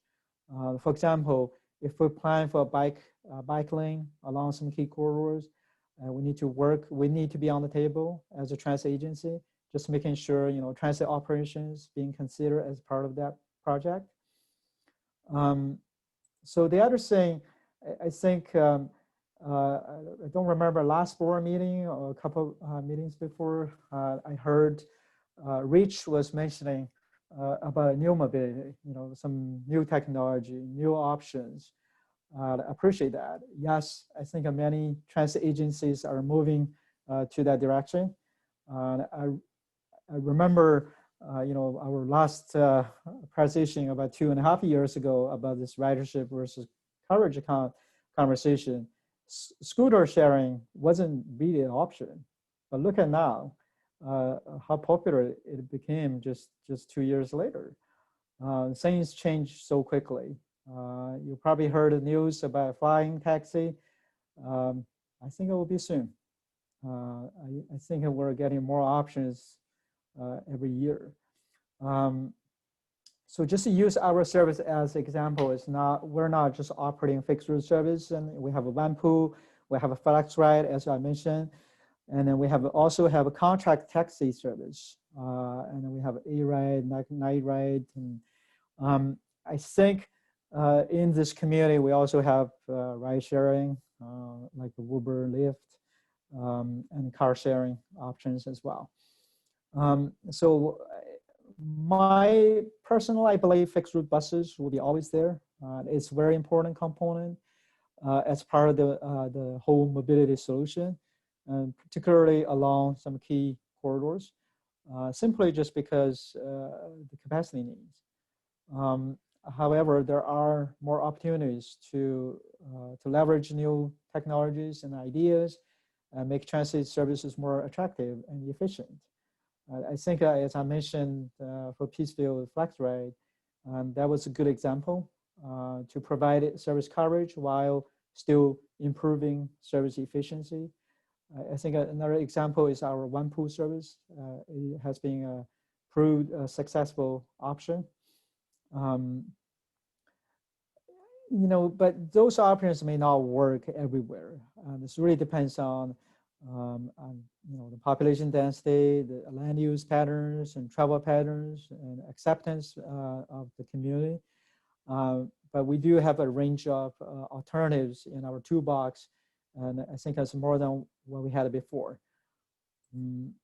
So like I said before, this is a community choice. So it's important to understand the community's priorities related to ridership or coverage. For future service planning, we do plan to engage the community for their feedback. I believe the ownership linkage is going to be part of the board retreat discussion and also part of your annual work plan. So understanding what the community's priorities are will help us further define, refine our directions in future service planning. I think that's all. We can probably go into questions if there are any. Okay. You have any questions for Forrest on the ridership coverage? Roger? Yes. Thank you. Very good presentation for us. Right at the end, I think you hit on what I've been focusing on is with all these different forms of ride transportation modes, whether they're FlexRide or Uber, Lyft, scooters, bicycles. Do you see the trend becoming to address the coverage versus ridership of concentrating the fixed route service on the major corridors and using other types of services to feed into those corridors? Yes, absolutely. Thanks for mentioning that, Roger. I think this is kind of becomes a trend, particularly in larger cities, I would say. At some train station, for example, first last mile connection to a train station, a lot of systems being piloting those type of projects. And also, I think there are a couple of good examples in communities, smaller communities, and then rather than operating a big bus system in some very small communities, they just operate on-demand service. Like they contract to Uber or Lyft for the entire transit services. And I heard during the pandemic, I think at least a few systems moved to on-demand, completely moved on-demand because the low ridership, right? They were able to do that. And they just even use big bus with some technology. When people call in or make a reservation online, they just deploy equipment for essential trips only because it's easy to manage it. So yes, absolutely, this is a current trend. So we're looking into all different options. You're right about major corridors. We'll continue use big buses, and then use other options for some, I would say, lower ridership because those options only work when the demand is fairly low. If to a certain threshold, so once we require a lot more vehicles to operate the same service, and it's become more expensive because every time we add a vehicle, like even a small sedan, there's a labor cost. But eventually in the future, if it becomes autonomous vehicles, as we all know, both Uber, Lyft are moving to that direction. Amazon, you heard, Google. So once that becomes available, I think the labor cost may not be a big issue. So at that moment, it becomes even more popular.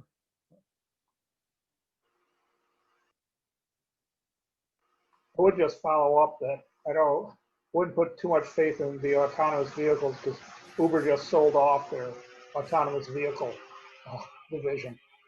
So, and I think that's really what they were hanging their long-term hat on, and it looks like they've given up on it. Yep. Okay, others? Mike?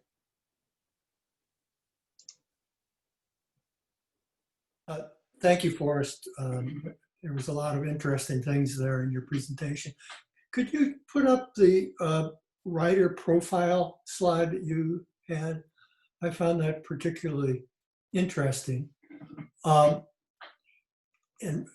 one question, is that a profile of all of our riders, just our fixed route riders, or what? Those are just for fixed route riders. Oh, okay. So, as I said, I found this very interesting, and I don't think I've seen this before, but I have a very hard time looking at this and telling and concluding how this helps me think about the future of ridership versus coverage. Can you help me out there? This is just a point in time where you've surveyed riders on our fixed route buses. How does this help me think about the future? Right. Thanks, Mike, for bringing that up. I think it's a good question. This is, like I said, this was from 2017 onboard survey. It's all like a responses from our riders. I think that to me, that tells me for the people who are riding today, the service is pretty good. But the people are riding today, as you can tell, they're mostly lower income. They don't have access to driving. So if we were to pursue ridership goal, or we just try to attract more people for our services, I think there are big market. We can probably find out what we can attract. I mean, what we can change to attract more people. Like, is that going to be frequency or larger coverage area? And I would say there's a huge potential because you look at it. We already attract 31%. I mean, 31% of our riders are choice riders, but there's a lot more right there. I mean, out there. So that what I learned from this chart, and also I want to point out, our riders are coming from, you look at the number 4, living in single family homes, and they come from lower density and higher density. They come from both. I think that's the implication from the land use. That's how the community being designed in the past. If we can do more in terms of the land use, we probably can attract a lot more. Does that answer your question, Mike? It helps. Okay. And of course, this is a really, really difficult topic for even an expert in planning who knows ins and outs of transportation to think about and get your arms around. And there's no right answer. But this education is helping me, and I think probably all of us think better and think more about this issue. And when we discussed ridership coverage at the last retreat, it came down pretty solidly on ridership. And then we had the pandemic and we realized we weren't giving coverage to the people who really needed to have it. It kind of swayed me in that direction, but I guess I wasn't thinking enough about, hey, this is a pandemic. This isn't the way it's going to be. And so I'm kind of swinging back in the other direction on a post-pandemic thought, thinking.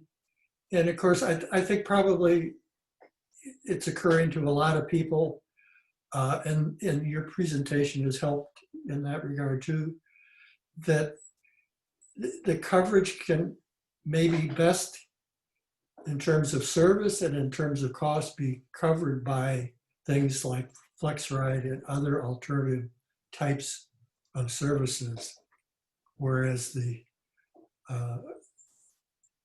and that's really important, and we can give good service there, I hope.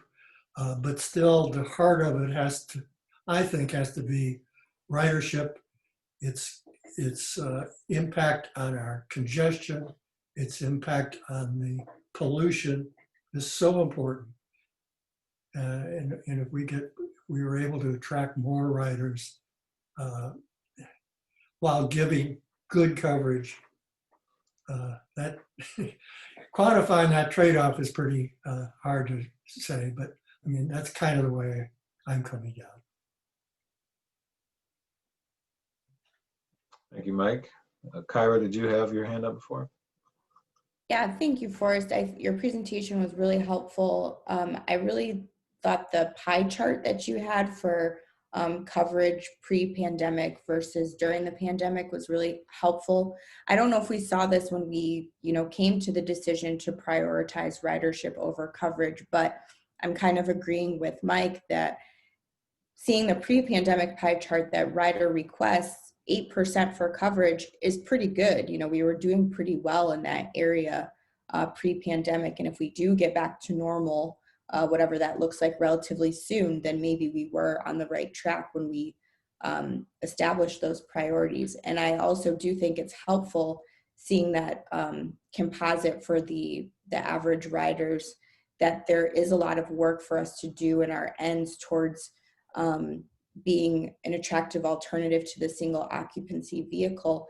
Even though those numbers aren't great, only 1/3 have access to driving as an alternative. That presents a really good opportunity and shows us that we do have the potential to greatly increase our ridership in the future. So even though it doesn't look good right now, I think it's something for the authority to be optimistic about, that may change in the future.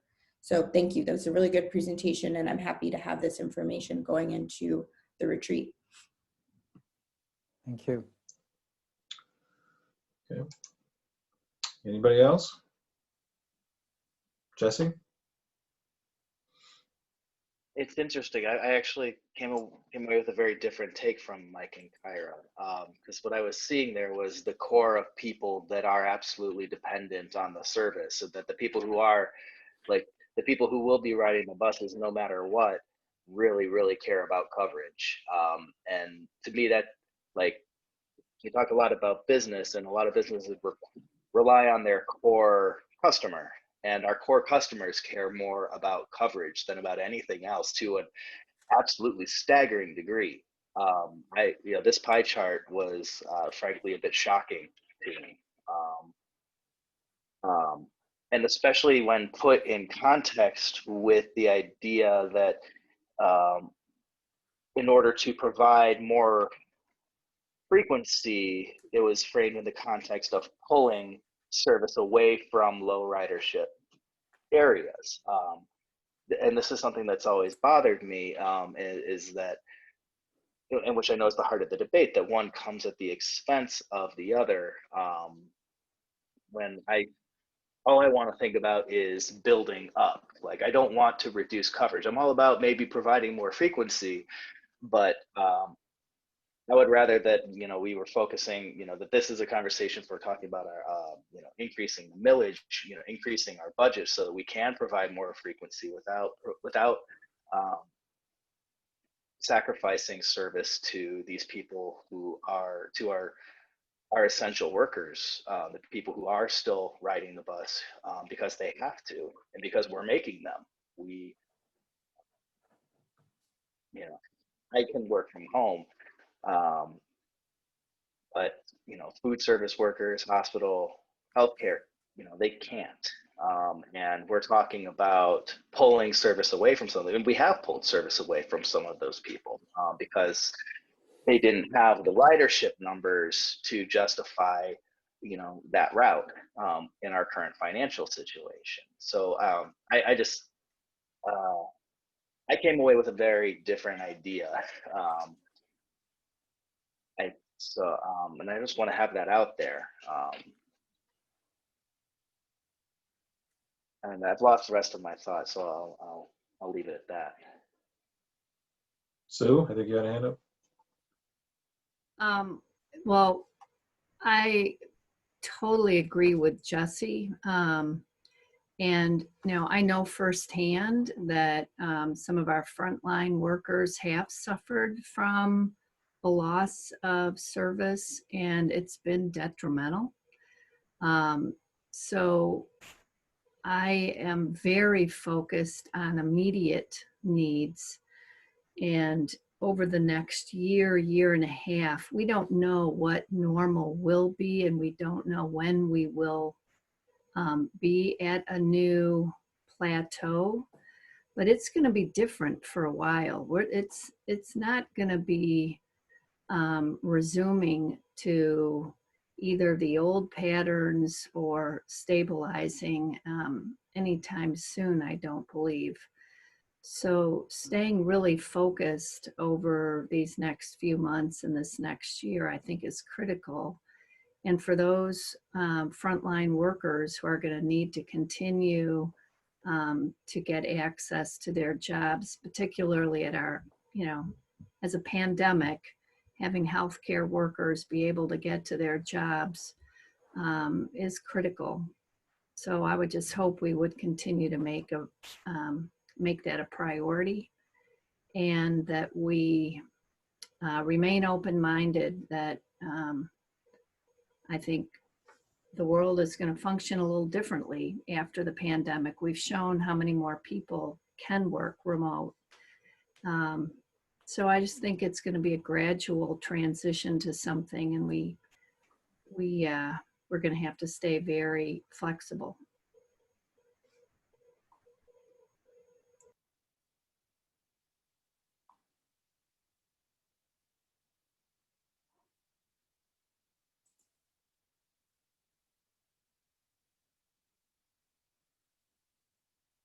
Sorry. Anybody else? Go ahead, Jesse. Thank you, Chair. Those thoughts that I'd lost came back to me. One was the thought that something that's been on my mind a lot ever since the pandemic hit was that it revealed a lot of our situation, a lot of things that had been a lot of problems that structural issues that were already there. I didn't see too many instances where the pandemic was causing a problem as much as it was revealing inequities and perhaps exacerbating them. This is again one of those situations. Going to talking about mode share, since that's FlexRide has been introduced as a service that we could offer as an alternative to fixed route. I'm not against that as long as it can be done in such a way that it provides the same level of service. Because right now it's not running at the same hours. It can like an on-demand service be operated to provide a level of service,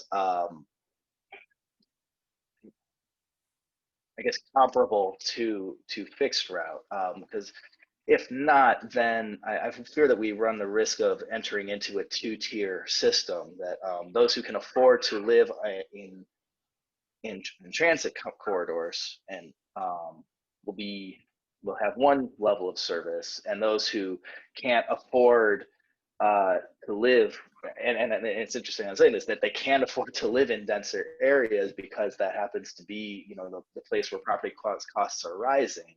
If we're pushing lower income people out to areas of less coverage, aren't we running a risk of having this two-tier, the have and have not system, and playing into that?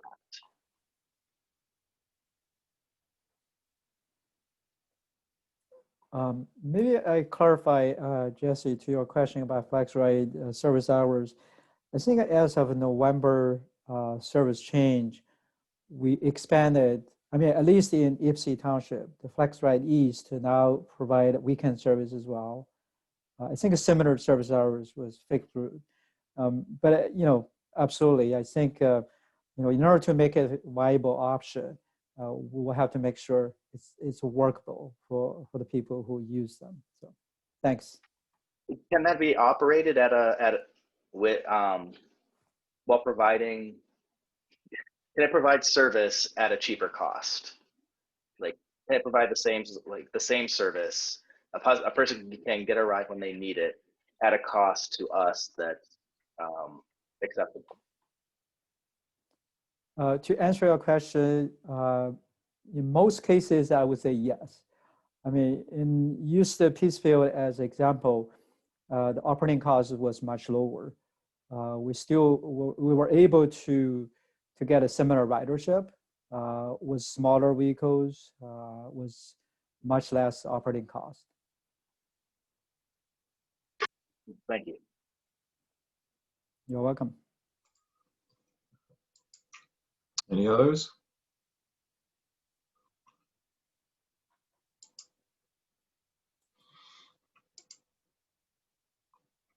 Sorry, I'm scrolling through the pictures to see if anybody's got a hand up. All right. Not seeing anybody then. Thank you, Forrest, for walking us through this. It's very impactful stuff. We'll look forward to hearing more about it in the months to come and talking about it at our retreat and making it a big part of that. So thank you, Forrest and Matt, for teeing that up for us. Let's move on then to section 5, strategy operational updates from the CEO, and 5.1 is an update on service restoration. Go back to Matt. Thank you, Mr. Chair. So this is a continuation of a conversation we started last month and that we may continue next month. You may recall that last month we introduced to you a plan to restore most of our services. We brought that forward for your discussion. We have republished it in the packet again this month. Our goal is to make sure we have a consensus between the board and the staff on this restoration. And really, it's a budgeting question and a cash flow question about how fast to restore our full expenses and our tolerance for financial risk. Even as we want to help the community get back on its feet, we know there's still a lot of uncertainty out there. Now, we introduced this issue brief and the subject last month, and I was very happy to see a lot of support among you, board members, for the restoration of service. Several of you spoke and said that you supported the general idea and look forward to seeing the details, which hopefully will come out in February. However, we also acknowledge that there are risks to our financial stability out there, not the least of which are assumptions about state funding that we have to make at this point. And we wanted to continue to provide some space and some time to have this discussion with you. And so we said we needed to make a decision by the latest, we have to make a decision by mid-January. Your January board meeting is kind of the starting pistol for me. After that, I have to make sure staff can move decisively towards giving the public a close-up look at the details, exactly what routes might be tweaked, how would those services be brought back. So that would happen a few weeks after January, and then by May, we really kind of have to make a final decision about it. So We have another month, and nothing really has changed from last month's discussion, but we did want to make additional opportunity if anyone had any other questions that had come into their mind after the last discussion. To give you an idea of how this issue just continues to evolve and whipsaw back and forth. You may recall we said last month that we have to make some assumptions about state operating funding that comes from MDOT, Michigan Department of Transportation. A lot of that is tied up in the state's budget. And what is the state's budget going to look like over the next 2 years? Frankly, no one knows. And John and I have been, and I'm sure some of you, watching closely discussions in Washington, D.C. about more federal relief for individuals, for businesses, and yes, for institutions as well. And, you know, every hour that I check the newspaper, be it the Washington Post or the Wall Street Journal, you know, they're going this way. No, they're going the other way. They're going back and forth. Last I heard today, you know, aid to state and local governments maybe won't be in this packet that may or may not get funded before Christmas. But then at the same time, we know we have a new presidential administration coming in January, and perhaps there'll be another relief bill after that. So that uncertainty is going to continue to be with us. We said before that we will make the best assumptions we can based on the information we have. And if the circumstances change, we'll have to adjust our course going forward. So that's just one example of how this situation sort of continues to evolve. So with that, Mr. Chair, I just wanted to create a little bit of space to see if anyone had thought any more about this, had any questions that hadn't occurred to them last month. And we don't need to belabor it if everyone is quite happy with the direction. Then we're going to proceed in that direction until we feel we don't have your support to continue. So, Mr. Chair, with that, I'm happy to know if there are any questions. Looks like Roger.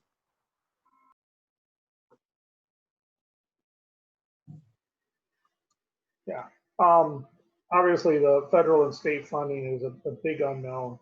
And you've mentioned that you don't expect ridership to, you know, bounce back quickly. I assume you're baking in, even with restoration of nearly full service in August, that ridership will take a fair amount of time to get back to what would be satisfactory levels.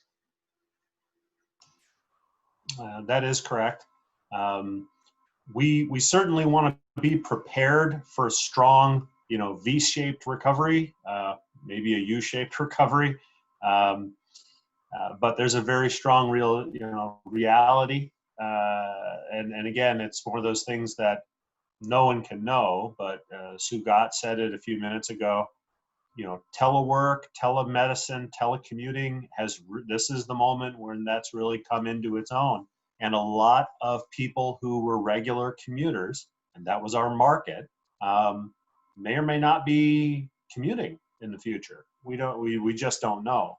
But I believe a lot of regular commuters will return, but it will take, when we talk about recovering to pre-pandemic ridership levels, I think we need to assume we're talking about a 3 to 5 year window to get back.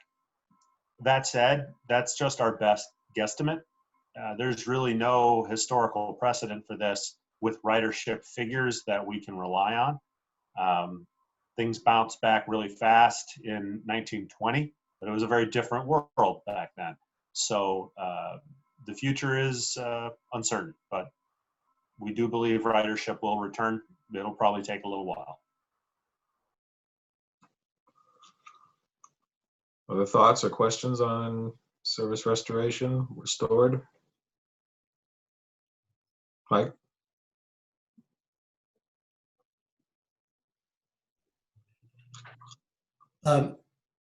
Yeah, we have, of course, seen and gotten to love John's charts that show cash available over the next several years, and the amount of that cash that is from the CARES or from the from the CARES Act, and how that runs out.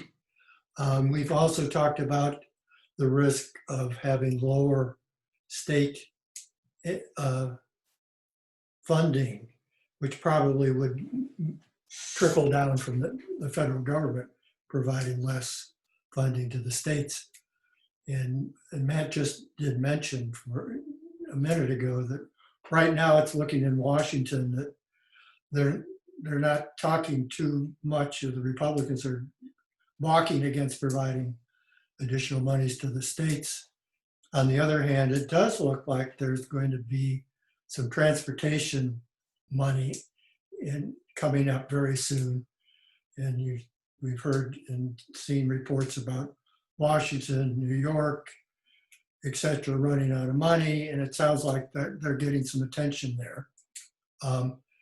But we haven't talked about if there's some short-term, one-time funding, transportation funding, that will come to us. And so that would kind of be an additive to the CARES funding, because it would be just for a limited amount of time or a limited amount of money, and it wouldn't continue. How would that change what we're planning to do if that's the case? If we get another $10 or $20 million on top of the CARES fund? It would be if I have to choose between having too much money and too little money, it's not a tough decision. That said, John and I have had several conversations on this point. What if the taps open somewhere and we suddenly find ourselves in an awkward situation of having a lot of money, and it's one-time money that makes it, something you can't build ongoing costs on. How do you deal with that? And we've talked about it at executive team, and I have asked John to bring forward some ideas for our consideration. He did submit that to me earlier this week. I confess I haven't had a chance to look at it, and we know it's a very complex web of regulations surrounding these funds, so we need to be quite careful about how we approach it. So what I'd like to ask with the board's consideration is maybe for a little more time to answer your question, Mike. What happens if it goes the other way? We do have some thinking on it. I think we'd like to kick it around a little bit and maybe start those discussions next month. However, one thing I will say, from what we can see of what the feds are talking about, if we do get more money from this next relief bill, it will be considerably less than what we saw from CARES. The first package, the CARES Act, distributed the money through a pre-established formula that resulted in us getting about $20 million. The next proposal that came out was more heavily weighted towards the larger systems, New York, Boston, Chicago, Denver, and they would have gotten a larger chunk of that pie. So I believe that's the proposal that ultimately got incorporated into the federal package. And then what we're hearing is that the plan right now is to only fund about half of what the transit industry has asked for. So the pie just got a whole lot smaller again. So we may have something like that problem, but it will probably be nothing like the magnitude of what the CARES Act was.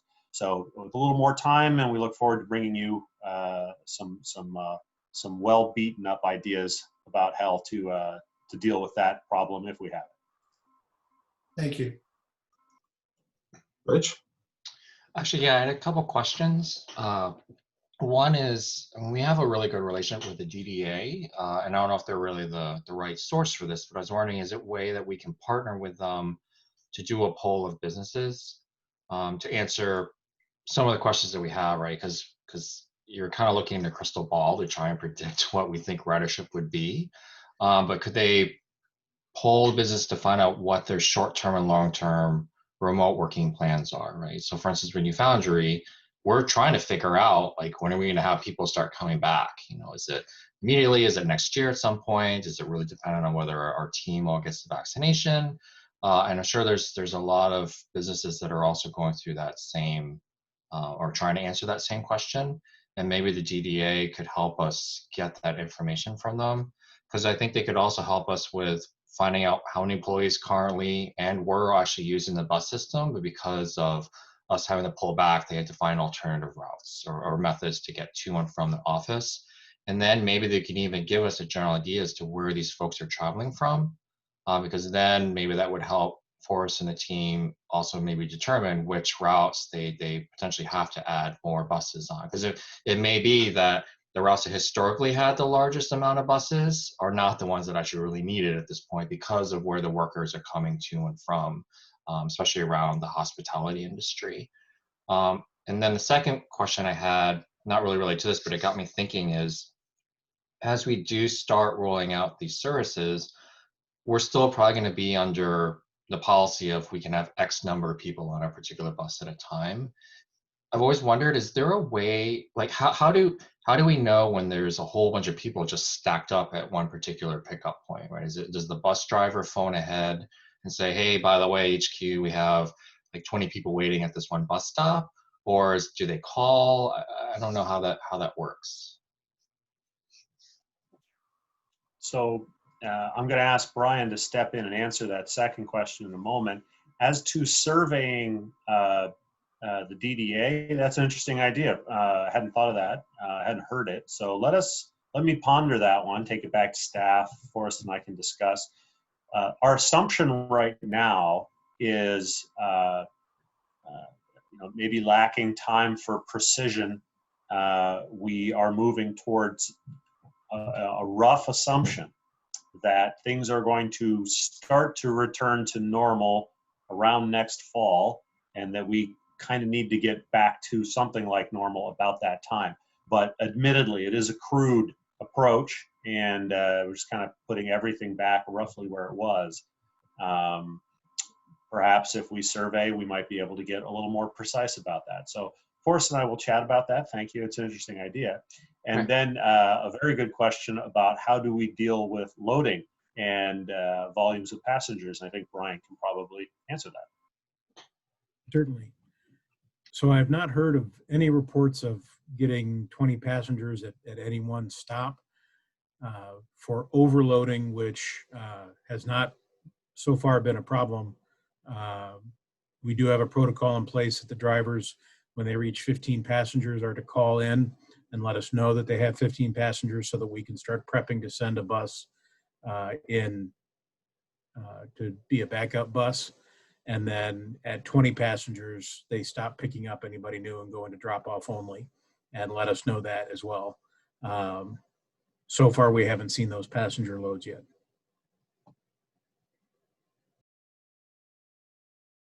Thank you. Kathleen?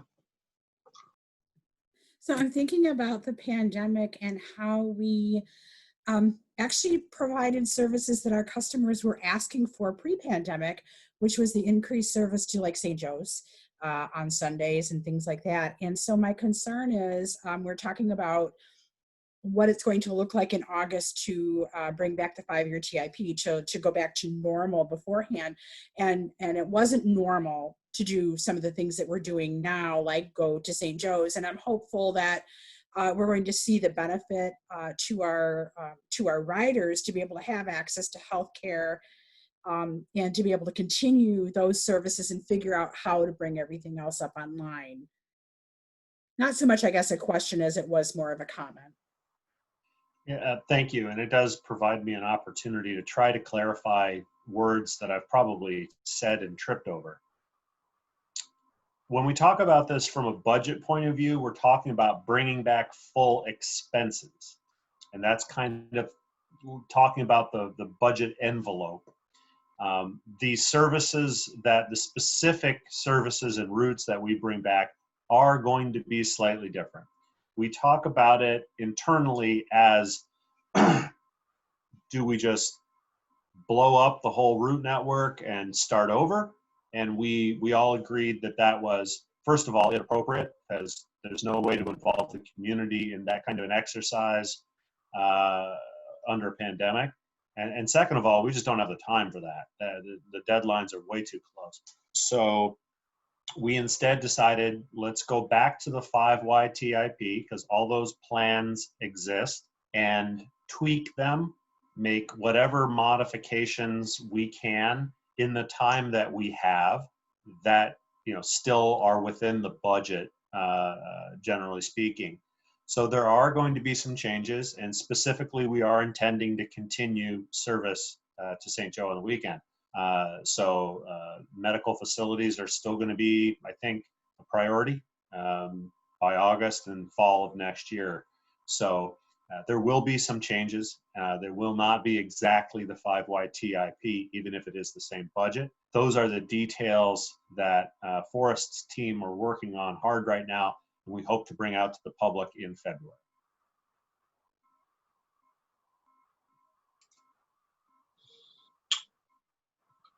Other comments on this? Okay, if not, we can move on to the Easy Fare update. I think that's for John to give us. Hi, everyone. Good evening. Mike is going to pull up just one single slide. I just want to share one picture to kind of give you an update tonight on how Easy Fare is performing. Just as a little bit of background for members of the public who are joining in, the board authorized Easy Fare mobile ticketing as a pilot project back in July. And our intent was to promote safer cashless and contactless fare payments. And so the board authorized it, and we launched it pretty quickly within 60 days. We started, it went live on September 30th. And since then, the service has been aggressively marketed with an advertising and promotional campaign, and it's achieving pretty good results. This chart shows you the growth in sales, with total monthly sales shown here. You know, we've gone from from zero to projected sales of $2,500 for the month of December. So it's growing quickly with a positive growth trend. What we're also tracking are the number of ticket activations. So users will understand that they buy the ticket within the app, but when the bus is arriving, they activate the ticket. And that is the point that we count the ticket as being used or as a passenger trip. And so to date, we've had about 2,500 ticket activations, which is the total number of passenger trips using mobile ticketing. By far, all of these rides were on fixed route buses, except for a total of 36 rides which took place on a ride. So just as some quick conclusions, our next steps are to continue to monitor our performance, and we will be conducting a Title VI analysis a little later this year to measure any impact on minority or low-income populations. For example, we anticipated in the project that there might be an impact for those folks who don't have access to a mobile device. And so there may be future improvements that can be made to make cashless and contactless payments available to everybody. But generally the sales trend is showing positive growth, and this has been a great start to the project. That's it. Certainly willing to take any questions. Thank you. Any questions about Easy Fare, Rich? Yeah, this is great. I just had a couple data questions, I guess. So is the Easy Fare only, I may have missed this, is this only for specific routes? No, it's available on all fixed route services and A-Ride currently. Okay, so then based on the total number of riders per month, do we know what percentage of riders actually were using it then? Yeah, I don't, but we could calculate that for you pretty quickly. It's about 2,500 total rides during this 3-month period of time. So I'll look at the ridership. As a percentage of total use, it's pretty low, but I think we're making a great start. Yeah, that's great. Okay, awesome, promising. Anybody else on the Easy Ride? Easy Fare, sorry.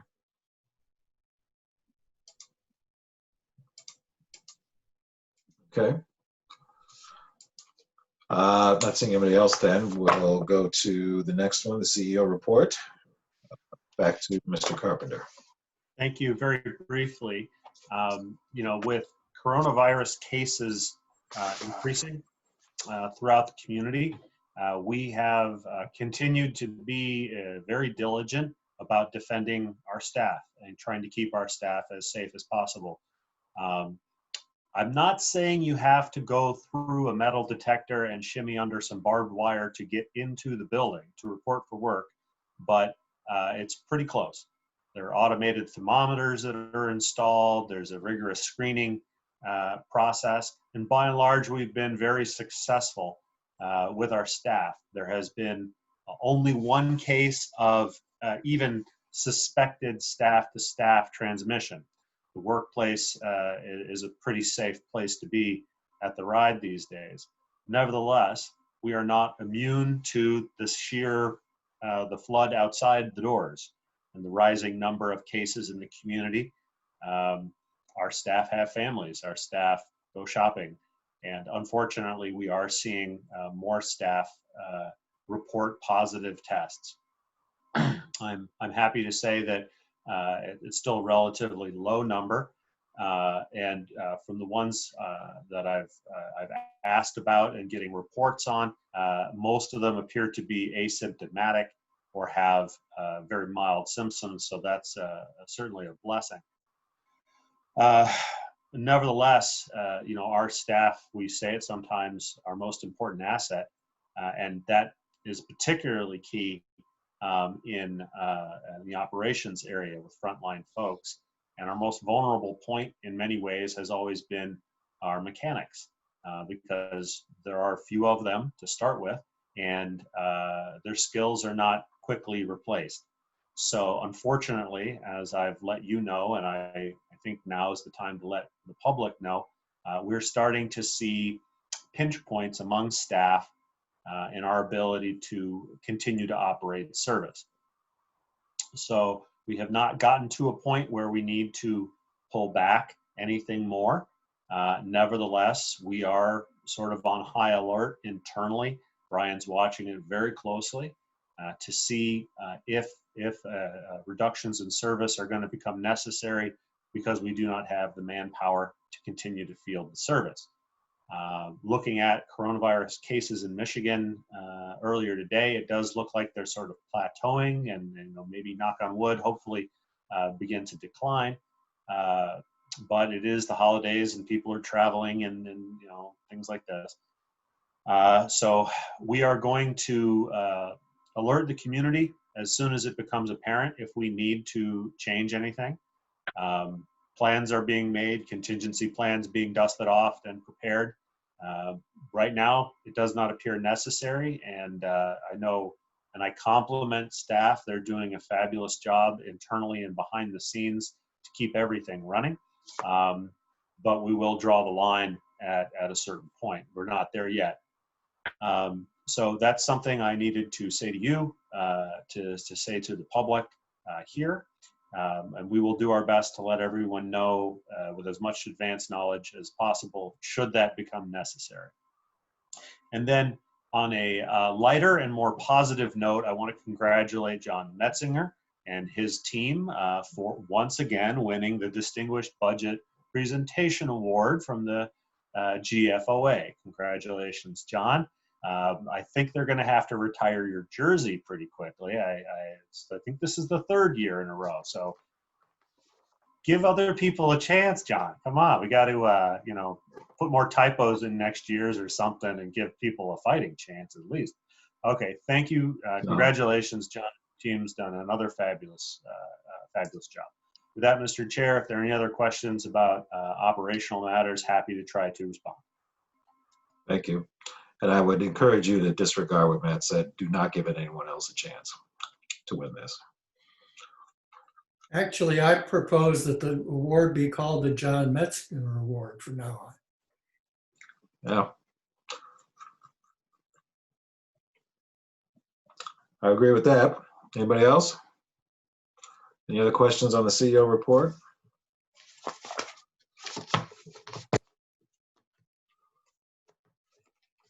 Matt, just on the staff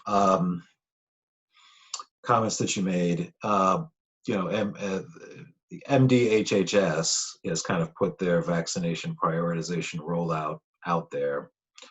I was wondering if the staff had a chance to look at that, figure out where your workers, as really essential workers, fit into that phased rollout.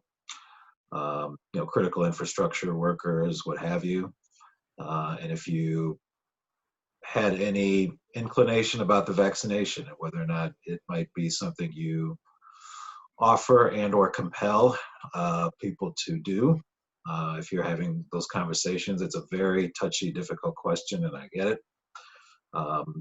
But given how critical, you know, those mechanics are, given how critical the drivers are, et cetera, wondering if you at least had talked about it, if you don't want to share everything openly right now, if you had a chance to look at the vaccination rollout plan from the state, talk to maybe Washtenaw County Health Division, and see where we might get in the queue if we were to think about distributing or offering vaccinations when they become available to our employees. Thank you, Chairman Mahler. That's an excellent question. And yes, there is a lot of fluid situation with vaccine rollout. So I can confirm, I've heard it directly from the Washtenaw County Health Authority, that following CDC guidelines, transit workers are classed as essential workers. We are priority level 1B, apparently. What that means is, you know, healthcare workers, nursing homes, you know, really frontline healthcare people are, I guess, 1A, which totally makes sense. I completely support that. And then you move back into sort of essential supporting workers. I suspect that is going to be police, firemen, large class, other folks, and transit workers are in there as well. And then after that, I believe, is the general public. So I believe our place in the queue has already been established. I'm just hearing that confirmed from multiple directions, and I heard it from the county health department the other day. I think the main questions are how soon, when is it actually going to happen? And we're hearing dates ranging from March to May to get to 1B, and that the general public may not be able to get vaccines until the summer. But all of this is very speculative right now. I can't say I have any confirmed information at all. And then your question about will we require it? We are getting legal opinions from our labor attorneys right now. Absolutely, that's an area of intense interest. I know certainly for us, and not just us. I'm sure every employer is asking a similar question. And you're right, it's fraught. A lot of people would probably take the vaccine tomorrow. A lot of people are very hesitant, nervous for a variety of reasons, some of which are quite reasonable, some of which are borne out by history, some of which are maybe not so reasonable. But what's our position as an employer going to be? I can say we haven't established that fully yet, but seeking legal opinions is the state we're at the moment. Thank you. Anybody else? Jesse? Did you ever hear back on the Open Meetings Act compliance, whether we have to do the song and dance?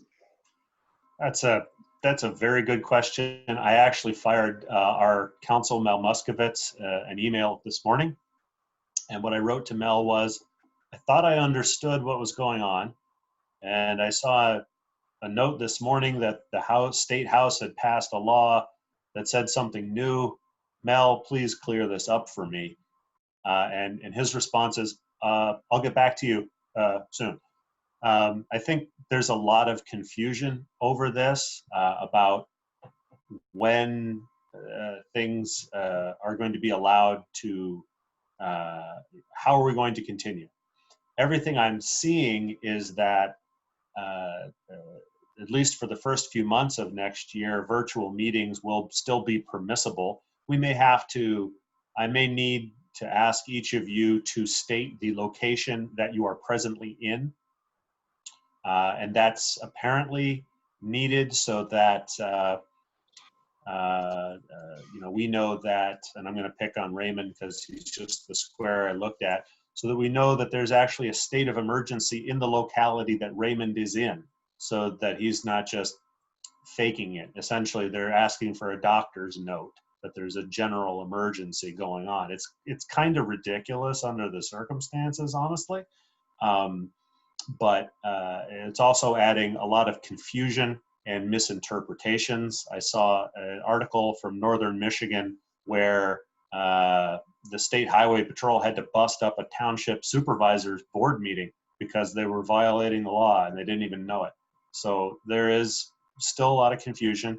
I will get back to you and all the board members as soon as I've cleared this up with Mel. But I do think we're going to be able to continue to hold virtual meetings next year. Question is under what circumstances and silly hoops to jump through and for how long. So like if someone were to be at, the idea is that if someone were at their lake house, they should not be attending the meeting, even if they are capable.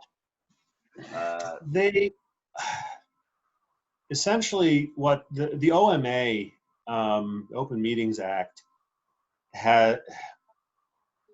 is crude and unwieldy, and they're carving out exemptions kind of, rather than just say, hey, there's a pandemic on, everyone can meet virtually for the next 6 months, don't sweat it, which would, in my mind, be the easier thing to do.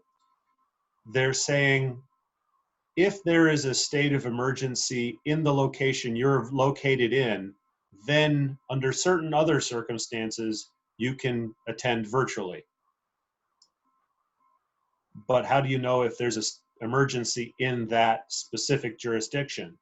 So I've asked Mel, what if, let's say, for example, we didn't have a county-wide state of emergency. We had a Ann Arbor state of emergency, but Ypsilanti was not under a state of emergency.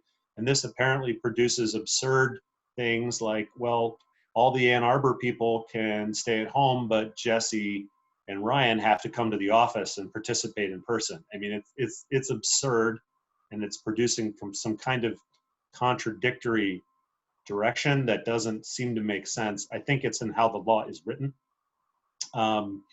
I'm hoping I it appreciate will be straightened out. Thank you. Anybody else?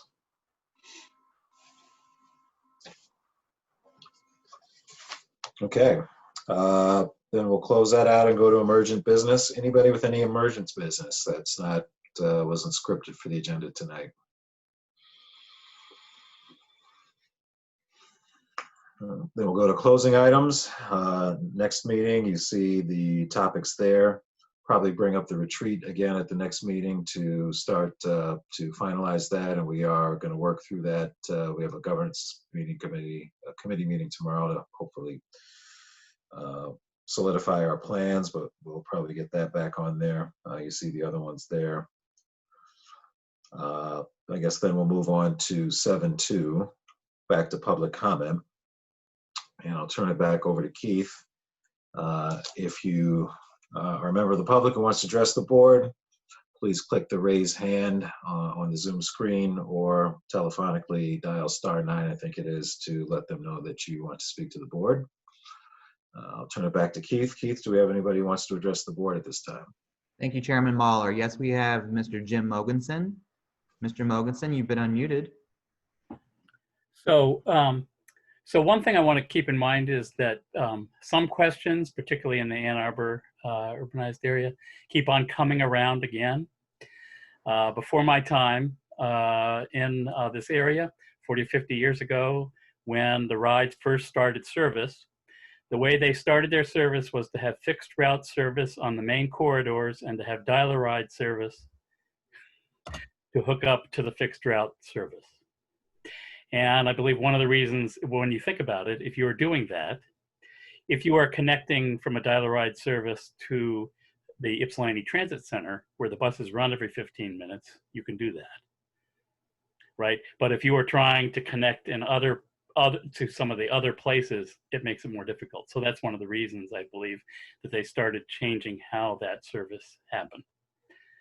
The other thing I want to bring out, when you do surveys, we had the Forrest was giving, Mr. Yang was giving us the information about the pre-pandemic survey.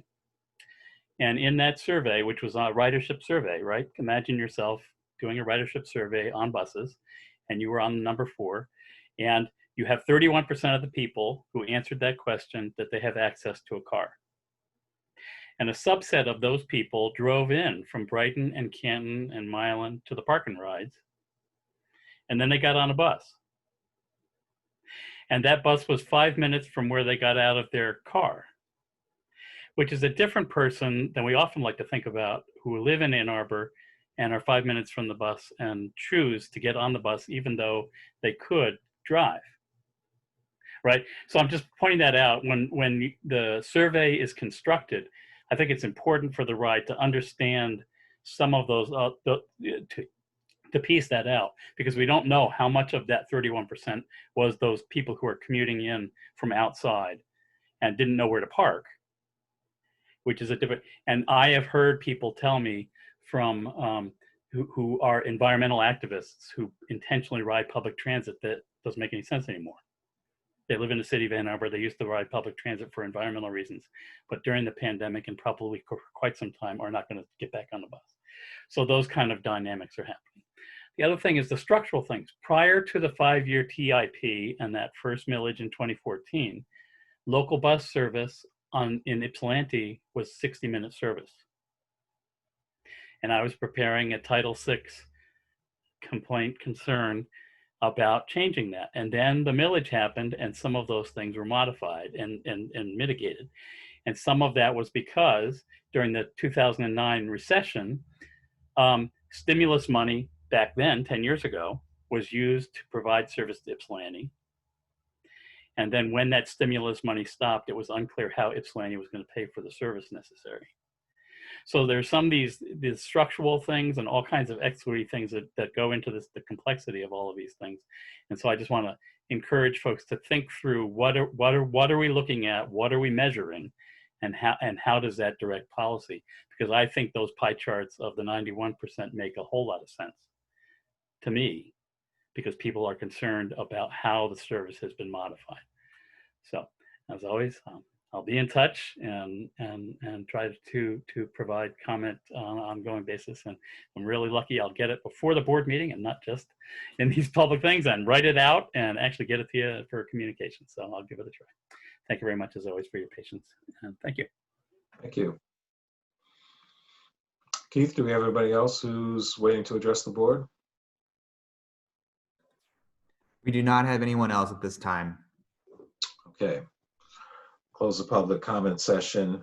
I think, although we didn't do it when we could have modified the agenda, I think there was a request from the CEO to skip the closed session this evening. So unless anybody's really dying to go into closed session and discuss why we shouldn't be in closed session, maybe we'll just skip that. Not seeing anybody who objects to that. We'll go past that. 7.4 board assessment of the meeting. Please do that. It's in your packet electronically. And then can I have a motion to adjourn? Roger, seconded by Rich. Let's move to adjourn. Mike? Yes. Rich? Yep. Sue? Yes. Raymond? Yes. Roger? Yes. Ryan? Yes. Jesse? Yes. Kathleen? Yes. Kyra? Yes. And I'm also a yes. So thank you, everybody. We are adjourned. Thank you. Have a good night and a happy new year. Thank Stay you. safe. Okay. Happy holidays. Happy holidays, everybody.